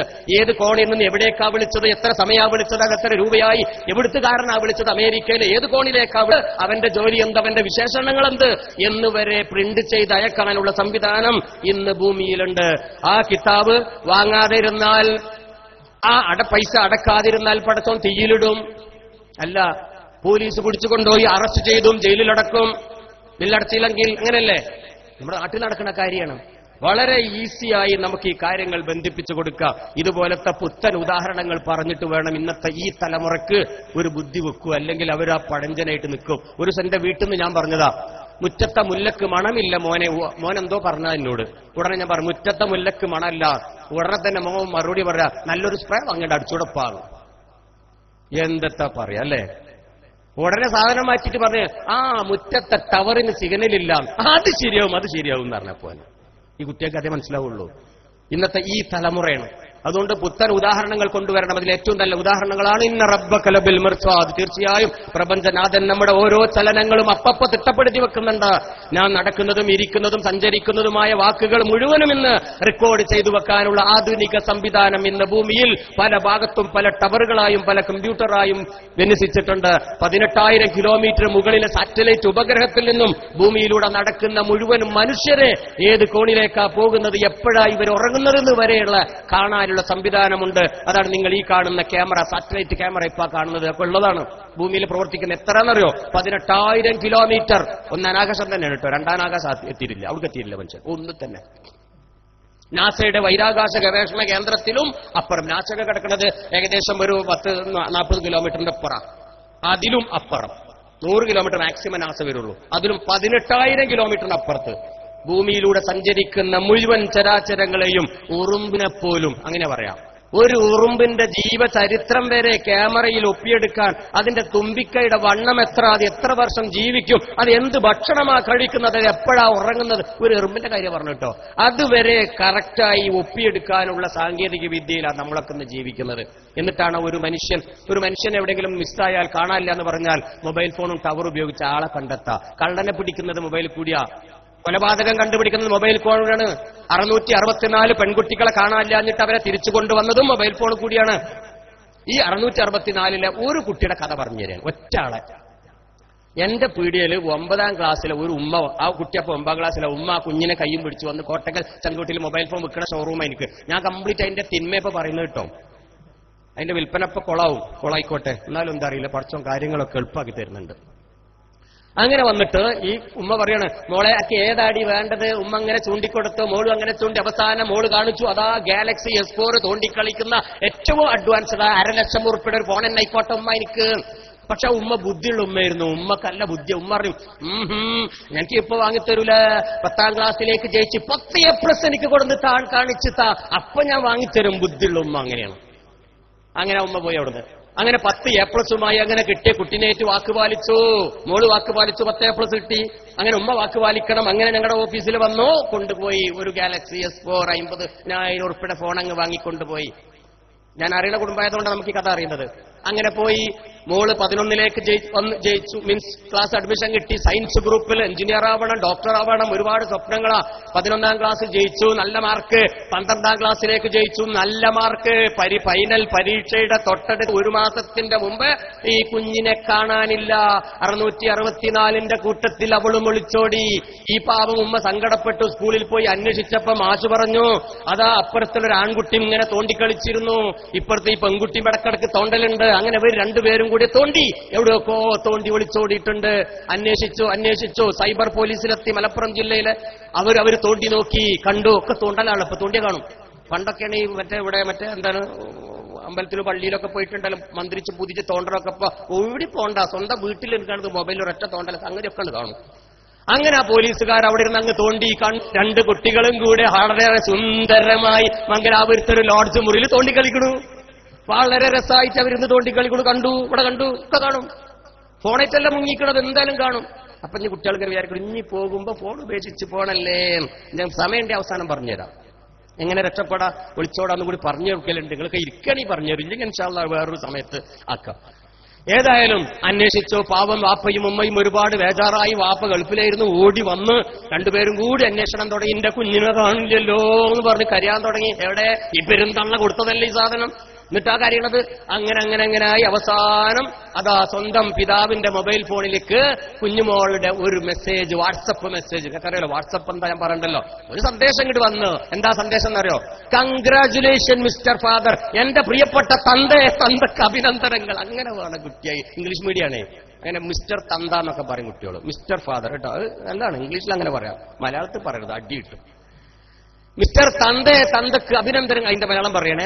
എന്ത് വാപ്പാക്ക് ഇത് പിടുത്തം കിട്ടിയില്ല. ഇത് തർജ്ജമ ചെയ്യാൻ വേണ്ടി അപ്പുറത്തൊരു ചൈൻ്റെ അടുത്ത് കൊണ്ടു കൊടുത്തപ്പോൾ അയാളത് തർജ്ജമ ചെയ്ത് കൊടുത്തപ്പോൾ ബാക്കി മെസ്സേജ് കൂടി വായിച്ചു. എന്തിനാണ് ഈ കൺഗ്രാജുലേഷൻ എന്നറിയോ? അതാണ് അതിന്റെ വിശദവിവരതാണ്. താങ്കൾ എനിക്ക് വേണ്ടി ചെലവാക്കിയത് 1,00,000 റുപ്യ അല്ല, മൊബൈൽ ഫോണിന്റെ തന്തക്ക് ചെലവായത് 1,00,000 റുപ്യ. അതിന് പകരം താങ്കൾക്ക് ഇപ്പോൾ ഞാൻ സമ്പാദിച്ച് തന്നിരിക്കുന്നു 20 ലക്ഷം റുപ്പീസ്. കൺഗ്രാജുലേഷൻ, 20 ലക്ഷം ഞാൻ സമ്പാദിച്ചെന്ന് താങ്കൾക്ക്. അത് വാപ്പാക്ക് മനസ്സിലായില്ല. വീണ്ടും വിശദമായ മെസ്സേജ് വായിച്ചപ്പോഴല്ലേ, തർജ്ജമ ചെയ്തപ്പോഴല്ലേ വാപ്പാക്ക് മനസ്സിലായത് ഇത് എന്താണെന്ന്. എന്താ? എന്റെ ഏട്ടത്തിനെ വിവാഹം കഴിക്കാൻ 100 പവനും കല്യാണവും ബിരിയാണിയും ആർഭാടും ദഫും പാട്ടും കൂത്തൊക്കെ കൂടിയേ ഏകദേശം 10-18 ലക്ഷം ആയിട്ടില്ല നിങ്ങൾക്ക്. ഇപ്പൊ ഇന്നങ്ങനെ ഒന്ന് കാക്കണച്ചെങ്കിൽ ഒരു 20 ലക്ഷം ചെലവാവൂലേ? അതിന് പകരം വെറും ലൈസൻസ് തന്നില്ലേ നിങ്ങൾ 1,00,000 റുപ്യയുടെ സർട്ടിഫിക്കറ്റ്. അതുകൊണ്ട് എന്റെ കാമുകനെ ഭർത്താവിനെ ഞാൻ തന്നെ കണ്ടെത്തിയില്ല. വാപ്പാ തന്റെ അഭിനന്ദനങ്ങൾ. അങ്ങനെ വേണം മക്കളായ. മക്കൾക്കും രക്ഷപ്പെടാ, തന്തക്കും തള്ളക്കും രക്ഷപ്പെടാ. കാരണം ഇനിയിപ്പോ ഒരു ചെലവില്ലല്ലോ, കുട്ടി രക്ഷപ്പെട്ടില്ലേ. എനിക്കും രക്ഷപ്പെടാം ഇതിന്റെ കടയിൽ നിന്ന് തന്നെ വാങ്ങിയാല്. 3 പാർട്ടിക്കും രക്ഷപ്പെടാൻ പറ്റിയ സാധനമാണ് കുഞ്ഞുമക്കൾക്ക്. ഇന്ന് തന്നെ ഈ ഭാഷണമൊക്കെ കഴിഞ്ഞ് വീട്ടിൽ പോയിട്ട് പെൺകുട്ടികൾ ഒരു 5ാം ക്ലാസ്സിൽ തന്നെ ആയിക്കോട്ടെ, അത്രയും പോറ്റണ്ടല്ലോ, വെറുതെ 10 വരെ കാത്തിരിക്കണേ. ഒരു 5 തന്നെ അത് കൊടുക്കി. കാരണം 5ാം ക്ലാസ്സിലേക്കൊക്കെ പ്രേമിക്കാൻ അറിയപ്പെട്ടോ. 10 വയസ്സായ ഒരു കുട്ടി, ഞാനൊരു UP സ്കൂളിൽ ചെന്നപ്പോ അറിയണ്ട് തേങ്ങ എന്ത് വെച്ചു, എന്നോട് മിണ്ടൂലെന്ന് പറഞ്ഞു. കാമുകനെ മിണ്ടില്ല, ഞാൻ മിണ്ടൂല, എന്നോട് മിണ്ടിയിലേക്ക് ഞാൻ ഉണ്ട്. അത്ര ഉണ്ടാവുള്ളൂ, എനിക്ക് വേറൊന്നും ഉണ്ടാവില്ല. പ്രേമം എങ്ങനെ ഈ കുഞ്ഞു മക്കൾ പ്രേമിക്കാൻ തുടങ്ങിയവർ ഞങ്ങൾക്ക് മൊബൈൽ വന്നതിന് ശേഷം വളരെ രഹസ്യമായി അവർ അത്ര ഉണ്ടാവുള്ള പ്രേമം ഓരോ സന്ദേശിക്കും നട്ടപ്പാതി വാട്സപ്പിലൂടെ, ഫേസ്ബുക്കിലൂടെ, ഇമെയിലിലൂടെ, ഇന്റർനെറ്റിലൂടെ അയച്ചുകൊണ്ട് ചാറ്റിംഗ് നടക്കാനല്ല, ചീറ്റിംഗ് നടന്നുകൊണ്ടിരിക്കുകയാണ്. പല വിദേശത്തുള്ള കുട്ടികളുമായിട്ട് കണ്ടു സംസാരിക്കുകയാണ്.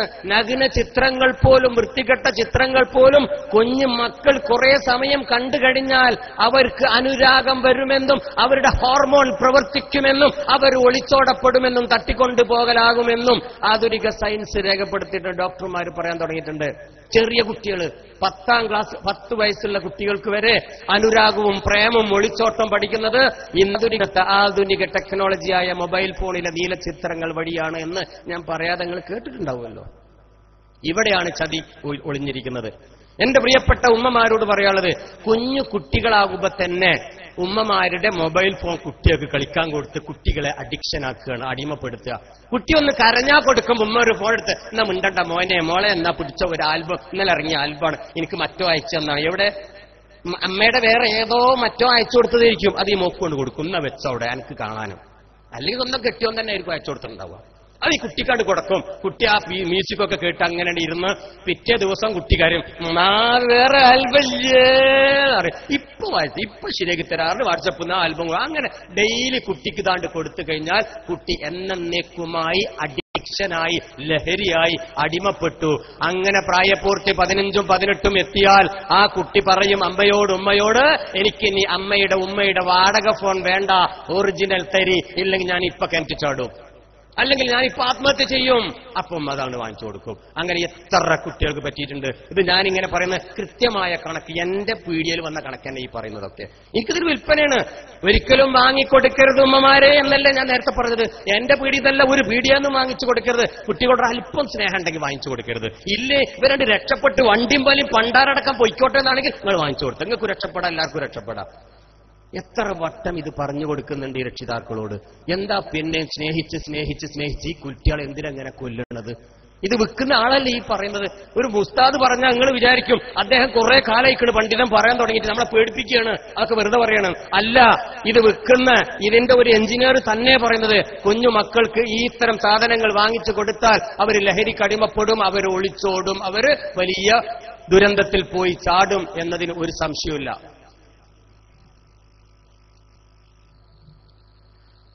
അതുപോലെ ഫോൺ കൂടിയൊക്കെ സംസാരിക്കുമ്പോൾ വരെ സൂക്ഷിക്കണം കേട്ടോ. ഒക്കെ റെക്കോർഡ് ചെയ്യുന്നുണ്ട്, എല്ലാം തെളിവാണ്. ഇവിടെ ഓരോ ചലനവും റെക്കോർഡ് ചെയ്യുന്നുണ്ട്. ടവറിന്റെ കീഴിൽ ഒരു ഫോണിൽ നിങ്ങൾ സ്വകാര്യമായി പറയുമ്പോൾ സൂക്ഷിക്കുക, അതൊക്കെ ടാപ്പ് ചെയ്യുന്നുണ്ട്. ഇവിടെ പരിസരത്ത് ഒരു ടവർ, അതുപോലെ ഞങ്ങളെ കാണുന്ന മാറ്റം ഒരു ടവർ ഇവിടെ ഉണ്ടാവും, അതിന്റെ കീഴിൽ 1000 ആൾക്കാരുണ്ടാവും. അങ്ങനെ പോലെ ഒരു കണക്കാട്ടോ. 1000 ഫോണിൽ ഒരാൾ ഒരു കുറ്റം ചെയ്താൽ മതി, ഈ 999 ആളെയാണ് റെക്കോർഡ് ചെയ്യും. തെറ്റൊരാളെ ചോളൂ, അതെന്തായാലും 1000 തെറ്റ് ചെയ്തുകൊണ്ടിരിക്കുന്നില്ലേ? 1000 കള്ളനുണ്ടല്ലോ, 1000 വെരിച്ചായി ഉണ്ടല്ലോ, 1000 പെണ്ണുകുട്ടിയിലുണ്ടല്ലോ, 1000 കൊലയാളി ഉണ്ടല്ലോ, 1000 ഉപദ്രവിക്കുന്ന ഒരാളുണ്ടല്ലോ, ഉണ്ടാവും ഉറപ്പ. ഉണ്ടെങ്കിൽ അവനെ കേസ് കൊടുത്താൽ, ഇങ്ങനെ ഒരു കള്ളനുണ്ട് ഒരാളുണ്ടെന്ന് കേസ് കൊടുത്താൽ പോലീസുകാർ സൈബറൊക്കെ എന്ത് ചെയ്യാ, ഇത് കിട്ടാൻ എന്ത് ചെയ്യണം? ഏതാണ്ട് ഒരുക്കറിയില്ലല്ലോ, ഓരത് മുഴുവൻ പരിശോധിക്കും. 1000 നിങ്ങളെയും എന്റെയും, ഞാൻ ഭർത്താവിന് വിളിക്കുന്നതും ഭാര്യയ്ക്ക് വിളിക്കുന്നതും രഹസ്യങ്ങളും പരസ്യങ്ങളും മുഴുവനും പരസ്യമാവും, ലോകം അറിയും. അതുകൊണ്ട് ശ്രദ്ധിക്കണം. തെറികളും കുറ്റങ്ങളും പറയുമ്പോൾ ശ്രദ്ധിക്കണം. അതും റെക്കോർഡ് ചെയ്ത് കോടതി കൊണ്ടുപോകും. ഞാൻ പറഞ്ഞിട്ടില്ല പറഞ്ഞാൽ ഇത് പ്ലേ ചെയ്യും. കോടതി അപ്പൊ പ്ലേ ചെയ്യണം മൊബൈലിൽ. കഴിഞ്ഞ ആഴ്ച ചൊവ്വാഴ്ച ഉച്ചയ്ക്ക് 12 നീ പറഞ്ഞതിനോടത് ശരിക്കാൻ കഴിയില്ല, മുന്നിൽ പ്ലേ ചെയ്ത് തരും. ഇത് പണ്ടൊക്കെ ഉസ്താദുമാരിന്റെ കുട്ടിക്കാലത്ത് പറയുമ്പോ പിന്നെ അതൊക്കെ ഉണ്ടാവുമെന്നായിരുന്നു എനിക്കൊക്കെ തോന്നിയിരുന്നത്. ഇന്ന് അതൊക്കെ മുന്നിൽ വന്നിരിക്കുകയാണ്. അതുകൊണ്ട് ഫോണിൽ കൂടി അങ്ങനെയൊക്കെ പറയുമ്പോ സൂക്ഷിക്കുക. പ്രധാനമായും എനിക്ക് പറയാം, ഈ പറമ്പ് കച്ചവടക്കാരൊക്കെ ഉണ്ടാവും ഇവിടെ അല്ലെ, എന്റെ നാട്ടിലും ഉണ്ട്. പാവം കാരണവന്മാരാണ്, വല്ലാതൊന്നും ടെക്നോളജിയും കാര്യങ്ങളും അറിയില്ല. ഒരു പക്ഷെ നല്ല കച്ചവടം അറിയാം, പറമ്പ് ആണ്ട് കൊടുക്കലും ഇങ്ങോട്ട് കിടക്കലും. 5 കായ് അവർ മുതൽ മുടക്കൂല, ഒക്കെ മറ്റുള്ളവന്റെ പൈസ കൊണ്ട് കച്ചവടം ചെയ്യണമാണ് ഈ കച്ചവടക്കാരെന്ന് പറയുന്നത്. എന്ന മനുഷ്യന്മാര് കുടുങ്ങി ഞങ്ങളുടെ നാട്ടില്. എന്താ കാരണം എന്നറിയോ? ആചാരെ എന്തേ എടാ ഞാൻ എനിക്ക് തന്നത് ആ ഓൽക്കറിയട്ടോ, കോടി ലക്ഷം അതൊക്കെ ഓൽക്കറിയാം, അതൊന്നും പൂത്തിട്ട് ഒരു കാര്യമില്ല. എന്നിട്ട് ഒരു പറ പെട്ടി, ഞാൻ 6.5 പെട്ടിക്ക, ഞാനിത് എണ്ണി നോക്കുമ്പോ 4.5 പെട്ടിയിലുള്ളൂ. 2 ആ പെട്ടി എപ്പോ വരും? ആചാര്യ നിങ്ങളത് വാങ്ങി വെക്കി, 2 പെട്ടി ഞാൻ നാളെ എത്തിച്ചോളാം. ആയിക്കോട്ടെ എന്നാ മോനെ ആയിക്കോട്ടെ വെച്ച്. അവർക്ക് കിട്ടിയില്ലേ 4.5 കോടി ഉറുപ്പ്യ കള്ളപ്പണം ഇപ്പൊ അവിടെ ഉണ്ടെന്നും 2.5 കോടി നാളെ വരുന്നും. ഇത് കൊടുക്കുന്നതാരാ, വാങ്ങുന്നതാരാ, ഏതാ പറവൊക്കെ കിട്ടിയില്ല. നിങ്ങൾ കള്ള ചട്ടി കൊട്ട വട്ടി മണ്ണ് എന്ന് പറഞ്ഞൊരു കാര്യമില്ല. ഇത് മുഴുവൻ റെക്കോർഡാ. സാമ്പത്തിക കുറ്റകൃത്യത്തിൽ എവിടെങ്കിലും ഉണ്ടെങ്കിൽ ഓടി വന്നിട്ട് പിടിക്കട്ടോ. അതുകൊണ്ട് എന്റെ സഹോദരങ്ങളോട് പറയാനുള്ളത്, ഫോണിൽ കൂടി അങ്ങനെ പറയരുത്, തെളിവാണ് കേട്ടോ. അതുപോലെ നമ്മളെ ഫോണിലൊക്കെ എന്ത് നിങ്ങൾ ഫോണിലിട്ട് പോയിക്കോളി, അപ്പുറത്ത് കൂടി പോണ ഒരാൾക്ക് എടുക്കാൻ പറ്റൂട്ടോ. ഒരാൾക്കും ഇതറിയില്ല. ഫോണിലുള്ള മുഴുവൻ സാധനങ്ങളും നിങ്ങളെ ഒരു ഫോണിലുള്ളത് ഞാൻ എടുത്തു തരാം. ഒരു എഞ്ചിനീയർക്ക് സാധിക്കും, വലിയ എഞ്ചിനീയർ ഒന്നും ആവണ്ട കേട്ടോ. ഒരു സാധാരണക്കാരൻ, എന്റെ മാറ്റം സാധാരണക്കാരന് പറ്റും. ഫോണിന്റെ ഉള്ളിലുള്ള ഏത് മാലൂമാത്തും ഇൻഫർമേഷനും ഡാറ്റയും, അത് വീഡിയോ ആണെങ്കിലും ചിത്രമാണെങ്കിലും ബാങ്കിന്റെ കണക്കാണെങ്കിലും ATMന്റെ ആണെങ്കിലും കോടികളുടെ കണക്കാണെങ്കിലും അത് നിങ്ങളെ പെർമിഷൻ ഒന്നും വേണ്ട. നിങ്ങളെ പോക്കറ്റ് കിടക്കുന്നത് അമേരിക്കയിലെ ഒരു മനുഷ്യനെടുക്കാൻ, ദുബായി കിടക്കണ ഏട്ടന്റെ പോക്കറ്റ് കിടക്കുന്ന വിവരങ്ങൾ രണ്ടത്താണിയുള്ള എനിക്കെടുക്കാൻ ഒരാളോടും ചോദിക്കണ്ട. അതിനുള്ള സംവിധാനങ്ങളൊക്കെ ഇപ്പൊ വാട്സപ്പിലൂടെയും വൈറസിലൂടെയും ഫേസ്ബുക്കിലൂടെയും ഒക്കെ വന്നിട്ടുണ്ട്. ഇതൊന്നും വിശദീകരിക്കണ്ട. അതിന്റെ അപകടം ഉണ്ടെന്ന് അറിയിച്ചാൽ പോരെ. കാരണം ഇത് ടെക്നിക്കൽ ക്ലാസ് അല്ലല്ലോ. ഈ കാര്യം നിങ്ങളുടെ മനസ്സിൽ വേണം. അതുകൊണ്ട് പുറത്തേക്ക് കാണാൻ പാടില്ലാത്ത ഒന്നും തന്നെ നമ്മുടെ മൊബൈൽ ഫോണിൽ നിങ്ങൾ സൂക്ഷിക്കരുത്. അത് പറഞ്ഞുതരാം. എനിക്ക് പുറത്തൊരാൾ കാണും, സ്വകാര്യമല്ല, വേറൊരാൾക്ക് കിട്ടും എന്ന ഒരു ഓർമ്മയിലാവണം നമ്മുടെ ജീവിതം. ഞാൻ എന്തിനത് പറയുന്നറിയോ? ഇന്നത്തെ ഈ തലമുറ 18ഉം 11ഉം +2നും SSLCക്കും പഠിക്കുന്ന നിങ്ങൾ വാങ്ങിച്ചു കൊടുത്ത മൊബൈൽ ഫോൺ മൾട്ടിമീഡിയ ഉപയോഗിച്ച് കാമുകന്മാരെയും മറ്റവും ഒളിഞ്ഞിരുന്നും രഹസ്യമായ ഒരുപാട് നഗ്ന ചിത്രങ്ങളും നീല ചിത്രങ്ങളും നമ്മുടെ കുഞ്ഞു മക്കളുടെ പോക്കറ്റിലുണ്ട്. അത് ചോർത്താൻ അത്തരം ആൾക്കാർ അപ്പുറത്തുമുണ്ട്. അത് ചോർത്തുമ്പോ നമ്മുടെ കാര്യങ്ങളൊക്കെ അങ്ങോട്ട് പോകും. ചിത്രം മാത്രമല്ല മുഴുവൻ പോകും. ഇങ്ങനെ കുറെ കള്ളന്മാര് പരിസരത്തുണ്ട്. ഏറ്റവും വലിയ കള്ളന്മാർ ഇപ്പൊ ചിത്രം മോഷ്ടിക്കുന്ന കള്ളനാ. എങ്ങനത്തെ? ഒറിജിനലിനെ അഭിനയിച്ചത് ഇംഗ്ലീഷുകാരെ യൂറോപ്യൻസിന്റേത് ആർക്കും വേണ്ട. ഒറിജിനൽ ഉണ്ടോ എന്നാ ചോദിക്കണം. ആ ഒറിജിനൽ എങ്ങനെ മൊബൈലിലെത്തി? അതിനൊന്നും വിശദീകരിക്കേണ്ട ആവശ്യമില്ലല്ലോ. അതാണ് അങ്ങനെ ഒരു മോഷണം ഇവിടെ നടക്കുന്നുണ്ട്. ഇന്ന് അതിനായിട്ടൊരു വെബ്സൈറ്റ് ഒക്കെ അങ്ങ് തുടങ്ങിയിട്ടുണ്ട്. ഇത് കാരണവന്മാരറിയണം. കുട്ടികളെ ഒറ്റയ്ക്ക് കമ്പ്യൂട്ടറിന്റെ മുന്നിൽ ഇരുത്തുന്ന രക്ഷിതാക്കൾ ഇത് അറിയണം. വീട് പൂട്ടിപ്പോയി കല്യാണത്തിന് ഞാനില്ല, ഉമ്മ പൊയ്ക്കോ, ഉപ്പ പൊയ്ക്കോ, എനിക്കൊരുപാട് പഠിക്കാനുണ്ടെന്നും പറഞ്ഞ് കമ്പ്യൂട്ടർ ഓൺ ചെയ്ത് വീട്ടിലിരുത്തുന്ന പ്രായപൂർത്തി ആയതും ആവാത്തതുമായ ആണും പെണ്ണും വീട്ടിലുണ്ടോ? അവര് www.reality ഷോയിലേക്ക് അങ്ങ് കയറും. നിങ്ങൾ വരുന്നവരെ അവർ റിയാലിറ്റിയിലാണ്. ഇത് ആർക്കറിയല്ലേ? ഒരു വാപ്പ് പറഞ്ഞ, എന്റെ വീട്ടില് കമ്പ്യൂട്ടർ വെച്ചുകൊടുത്തിട്ടില്ല, എന്റെ വീട്ടിൽ TV ഇല്ല, എന്റെ വീട്ടിൽ കേബിളില്ല, എന്റെ വീട്ടിൽ ചാനലില്ല, എന്റെ വീട്ടിൽ മ്യൂസിക് പോലുമില്ല. അങ്ങനെ എന്റെ കുഞ്ഞു മക്കളെ ഞാൻ വളർത്തി വലുതാക്കിയത്. ഞാൻ പള്ളി കമ്മിറ്റിയുടെ പ്രസിഡന്റ് ഒക്കെയാണ്, അങ്ങനെ തന്നെ വളർത്തിയത്. എന്നാലോ ഈ പറഞ്ഞ എല്ലാ കുന്തം കുഞ്ഞുമോളെ പോക്കറ്റ് കിട്ടുകൊടുത്തേക്കണ്. വീട്ടിലില്ല, ഓളെ പോക്കറ്റിലാണ്, ഓളെ എപ്പോഴും ഇരുന്ന് കാണുന്നു. അത് ഈ തണ്ടക്കറിയില്ല. ഇതിൽ TV ഉണ്ട്, ഇതിൽ അനാവശ്യമുണ്ട്, ഇതിൽ ഇന്റർനെറ്റ് ഉണ്ട്, ഇതിൽ നീണ്ട ചോപ്പുണ്ട്, മഞ്ഞയുണ്ട്, ഇതിലെല്ലാ കുരുത്തക്കേടുണ്ട്. ലോകത്തുള്ള ഒരുപാട് ആണായിട്ട് തുണി കുപ്പായില്ലാതെ അവൾ കണ്ടു തുള്ളിച്ചാടുകയാണെന്നുള്ളത് ഈ ആ പെണ്ണിനും പറയില്ല, ആൺകുട്ടിക്ക് അറിയില്ല, വാപ്പാക്കും അറിയില്ല. വാപ്പാന്റെ വിചാരം അതൊന്നുമില്ല എന്നാ. പ്ലീസ്, ഞാൻ ഗ്രാമത്തിൽ ഇങ്ങനെ പച്ചക്ക് പറയുന്നത്, സാധാരണക്കാരായ ആൾക്കാർ അങ്ങനെ തെറ്റിദ്ധരിച്ചിട്ടുണ്ടെങ്കിൽ തിരുത്താൻ വേണ്ടിയിട്ട് എന്നെ നിങ്ങൾ കുറ്റപ്പെടുത്തരുത് കേട്ടോ. അതുകൊണ്ട് ഇനി കുട്ടികൾക്കത് വേണോ വേണ്ടേ ഒന്നും കൂടി ചിന്തിച്ചോളി. വേറൊന്ന്, ഇങ്ങനത്തെ നല്ല ചിത്രങ്ങളൊക്കെ ആയാലും കേട്ടോ, പുറത്ത് കാണാൻ രസമുള്ള ഐറ്റംസ് 1 മിനിറ്റിൽ 1 കോടി കോപ്പികളായി പ്രചരിക്കും. ഇപ്പൊ എനിക്കൊന്നിന് കിട്ടിയാൽ, ഞാൻ ഒന്നിന് ഞെക്കിയാൽ, എന്റെ ഒരു കുഞ്ഞു വിരലുകൊണ്ട് ഒന്നിന് ഞെക്കിയാൽ മതി, 1 കോടി ആളുടെ മുഖത്തേക്ക് അത് അങ്ങോട്ട് പോകും. അപ്പോഴാണ് ഞാൻ ഓർക്കുന്നത്, എന്റെ 3ാം ക്ലാസ്സിലെ മദ്രസയിൽ എന്റെ ഉസ്താദ് എനിക്ക് ചൊല്ലിത്തന്നു, എന്ത്? ഒരാളെപ്പറ്റി ഉള്ളതോ ഇല്ലാത്തതോ അവന് ഇഷ്ടമില്ലാത്തത് പറയലാണ് ഗീബത്ത്, പരദൂഷണം എന്ന്. അത് വൻ പാപമാണ്, വ്യഭിചാരത്തെക്കാൾ കുറ്റമാണെന്നും അത് ആ വ്യക്തിയോട് മാപ്പ് അപേക്ഷിച്ചല്ലാതെ പടത്തോം പുറത്തു തരൂല എന്നും പറഞ്ഞതായിട്ട് ഓർമ്മയുണ്ടെങ്കിലും കേട്ടിട്ടുണ്ടോ? അതാണ് ഹജ്ജ് നോമ്പൊക്കെ നമ്മളങ്ങനെയൊക്കെ പുറത്തു തരണിട്ട് പറഞ്ഞു പോണത്. എന്നാ ഈ പാപം മൊബൈൽ ഫോൺ കിട്ടാലാ? അവിടെ ഒരു തെറ്റ് ചെയ്തവൻ, മലക്ക് നമ്മളെ തോളിൽ എഴുതി വെച്ചു, ഇതാ ഇവൻ ഒരു തെറ്റ് ചെയ്തവൻ എന്ന്. ഈ ഒരു തെറ്റ് മൊബൈൽ ഫോണിലിട്ടാലോ, വാട്സപ്പിലിട്ടാലോ, ഇന്റർനെറ്റിലിട്ടാലോ 1 കോടി. നമ്മളെ മലക്കിന് പണി കൂടി. ഒന്ന് ചെയ്താൽ 1 കോടി എന്ന് എഴുതിയേക്കണം. അതിന് കമ്പ്യൂട്ടർ കോഴ്സിനൊന്നും മലക്കിഞ്ഞ് പോകണ്ട, അയാൾക്ക് കണക്കൊക്കെ അറിയാം. അപ്പൊ മൊബൈൽ ഫോണിലൂടെ വാട്സപ്പിലൂടെ നമുക്ക് പെട്ടെന്ന് നരകത്തിൽ പോകാം, വാട്സപ്പിലൂടെ മൊബൈൽ ഫോണിലൂടെ പെട്ടെന്ന് സ്വർഗത്തിലും പോകാം. ഈ പുതിയ ഫത്വകൾ വരുന്നല്ലേ? ഇത് ഇനി വേറെ പഠിക്കേണ്ടവരാവശ്യമില്ലല്ലോ. എന്താ ഇന്ന് നമ്മളത് ശ്രദ്ധിക്കാത്തത്? ഓരോ മൊബൈൽ ഫോൺ എടുത്തു നോക്കി ഇതുപോലത്തെ വൃത്തികേട് കുറേയുണ്ട്. എന്നാൽ ആ ഇട്ട സാധനം നിങ്ങൾക്ക് പിന്നെ തിരിച്ചു പിടിക്കാൻ കഴിയില്ല, അതൊന്നും മായ്ക്കാൻ പറ്റൂല. ടിവിയിലൂടെ വന്നതാണെങ്കിൽ നിങ്ങൾക്ക് വീണ്ടും പറയാം, അത് അബദ്ധം പറ്റിപ്പോയതാണ്, മക്കളെ തിരുത്തിയേക്ക് പറഞ്ഞ കുറച്ച് ആൾക്കാരെ കേൾക്കും. ഇവിടെ 1 കോടി ആളുകളുടെ മുന്നിലേക്ക് അങ്ങ് പോയി. ഒരു വാക്ക് പറഞ്ഞാൽ ആ മനുഷ്യനെ പോയി മാപ്പ് ചോദിക്കാം. 1 കോടി ലോകത്തേക്ക് എവിടേക്കെങ്ങൾ പോയിട്ട് നമ്മൾ പോയി മാപ്പ് ചോദിക്കുക? ഒന്ന് ആലോചിച്ച് നോക്കി. ഞാൻ എന്റെ മനസ്സിൽ ആലോചിച്ച കുറെ കാര്യങ്ങളാണ്. 1 കോടി പാപങ്ങളാണ് 1 മിനിറ്റ് കൊണ്ട്. അതാണ് ഞാൻ പണ്ഡിതന്മാര് പറഞ്ഞ് ആ മസല വെച്ച് ജാരിയായ സദഖ എന്ന് പറഞ്ഞാൽ എന്റെ അടുത്ത് ഇതാ പറയാനുള്ളത്, വാട്സപ്പിൽ ഇടുക. നന്മയായാലും തിന്മയായാലും. നന്മട്ടാലോ എങ്ങനെ മൊബൈൽ ഫോണിൽ അങ്ങനെ ഒരു പിക്ചർ ഇട്ടാൽ ഞാൻ മരിച്ചാലും എന്റെ മക്കൾക്ക് കിട്ടും, മക്കൾ മരിച്ചാൽ മക്കളെ മക്കൾക്ക് താബിയോ അങ്ങനെ പോയി ഖിയാമത്ത് നാൾ വരെ ആ പിക്ചർ, ആ വൃത്തികെട്ട സാധനങ്ങൾ ലോകത്തുള്ള കോടാനുകോടി മനുഷ്യരിലൂടെ ഒഴുകിക്കൊണ്ടേയിരിക്കുക. അതിന്റെ പ്രതിഫലം എന്റെ ഖബറിലേക്ക് വന്നുകൊണ്ടേയിരിക്കും. അതിന്റെ പേരാണ് ജാരിയായ സദഖ. നന്മ ചെയ്താൽ നന്മ വരും, തിന്മ ചെയ്താൽ തിന്മ വരും. പറയേണ്ട ആവശ്യമില്ലല്ലോ. ഏറ്റവും നല്ല ഉദാഹരണമാണിത്. ഒരു വഴി വെട്ടിക്കൊടുക്കുക, വെള്ളം കുടിക്കാൻ ഒരു കിണർ കളച്ചു കൊടുക്കുക എന്നൊക്കെ പറഞ്ഞേക്കാളും ഏറ്റവും നല്ല ഉദാഹരണം വാട്സപ്പിൽ ഇടുക എന്ന് പറഞ്ഞു കൊടുക്കി, ഇന്റർനെറ്റിൽ ഇടുക എന്ന് പറഞ്ഞു കൊടുക്കി. ഇനി സാധനം മാറ്റണം കേട്ടോ. അതാണ് ഏറ്റവും വലിയ ഉദാഹരണമാണ് പറയുന്നത്. എന്നാൽ അടുത്ത ഈ ഗ്രാമത്തിൽ സംഭവിച്ചത് കൂടെ അങ്ങ് പറഞ്ഞാൽ, ഓരോ സംഭവം പറയുമ്പോഴാണ് ആ കഥയും കൂടെ അങ്ങ് ഓർക്കതിന് വേണ്ടിയിട്ടാണ്. എപ്പോഴൊപ്പം നിർത്തണമെങ്കിൽ ഇപ്പൊ നിർത്തങ്ങൾ പറഞ്ഞോളിട്ടോ. ഞാൻ പറഞ്ഞ മാതിരി 9:25 ആയി. പറഞ്ഞ 30 നിർത്തേണ്ടതാണ്. 5 മിനിറ്റുള്ളൂ എനിക്ക് സമയം. ഞാൻ മനസ്സിൽ കുറച്ചപ്പോ സമയം. എന്നോട് ആരും ഒന്നും പറഞ്ഞില്ല. ഒരു 10 കൂടി പോവല്ലേ നിങ്ങളെ താല്പര്യം. കാരണം വീട്ടിൽ പോണേ 10 വരെ പോകണമെന്നാ കാരണം അവർ പറഞ്ഞു. എപ്പോ പറഞ്ഞോളൂ ഞാൻ നിർത്തിക്കോളാം കേട്ടോ. എനിക്ക് അങ്ങനെ പ്രത്യേകിച്ച് സമയവും കണക്കൊന്നുമില്ല. ഒറ്റ ആളെ മുമ്പിൽ ക്ലാസ് എടുത്ത ആളാണ് ഞാൻ. ഒരാളിന്റെ മുമ്പിൽ ഇരിക്കണം. അത് സൗണ്ട് ഓപ്പറേറ്റർ ആയിരുന്നു, ബാക്കിയൊക്കെ പോയി. അപ്പൊ അത് പ്രശ്നമൊന്നുമില്ല എനിക്ക്. കാരണം എന്റെ നെയ്യത്ത് 1000 ആയിരുന്നു. അതിനുള്ള കൂലി പടച്ചോന്നു. ഞാൻ രണ്ടത്താണിന്ന് 55 കിലോമീറ്റർ കാർ ഓടിച്ചാ വരുന്നത്.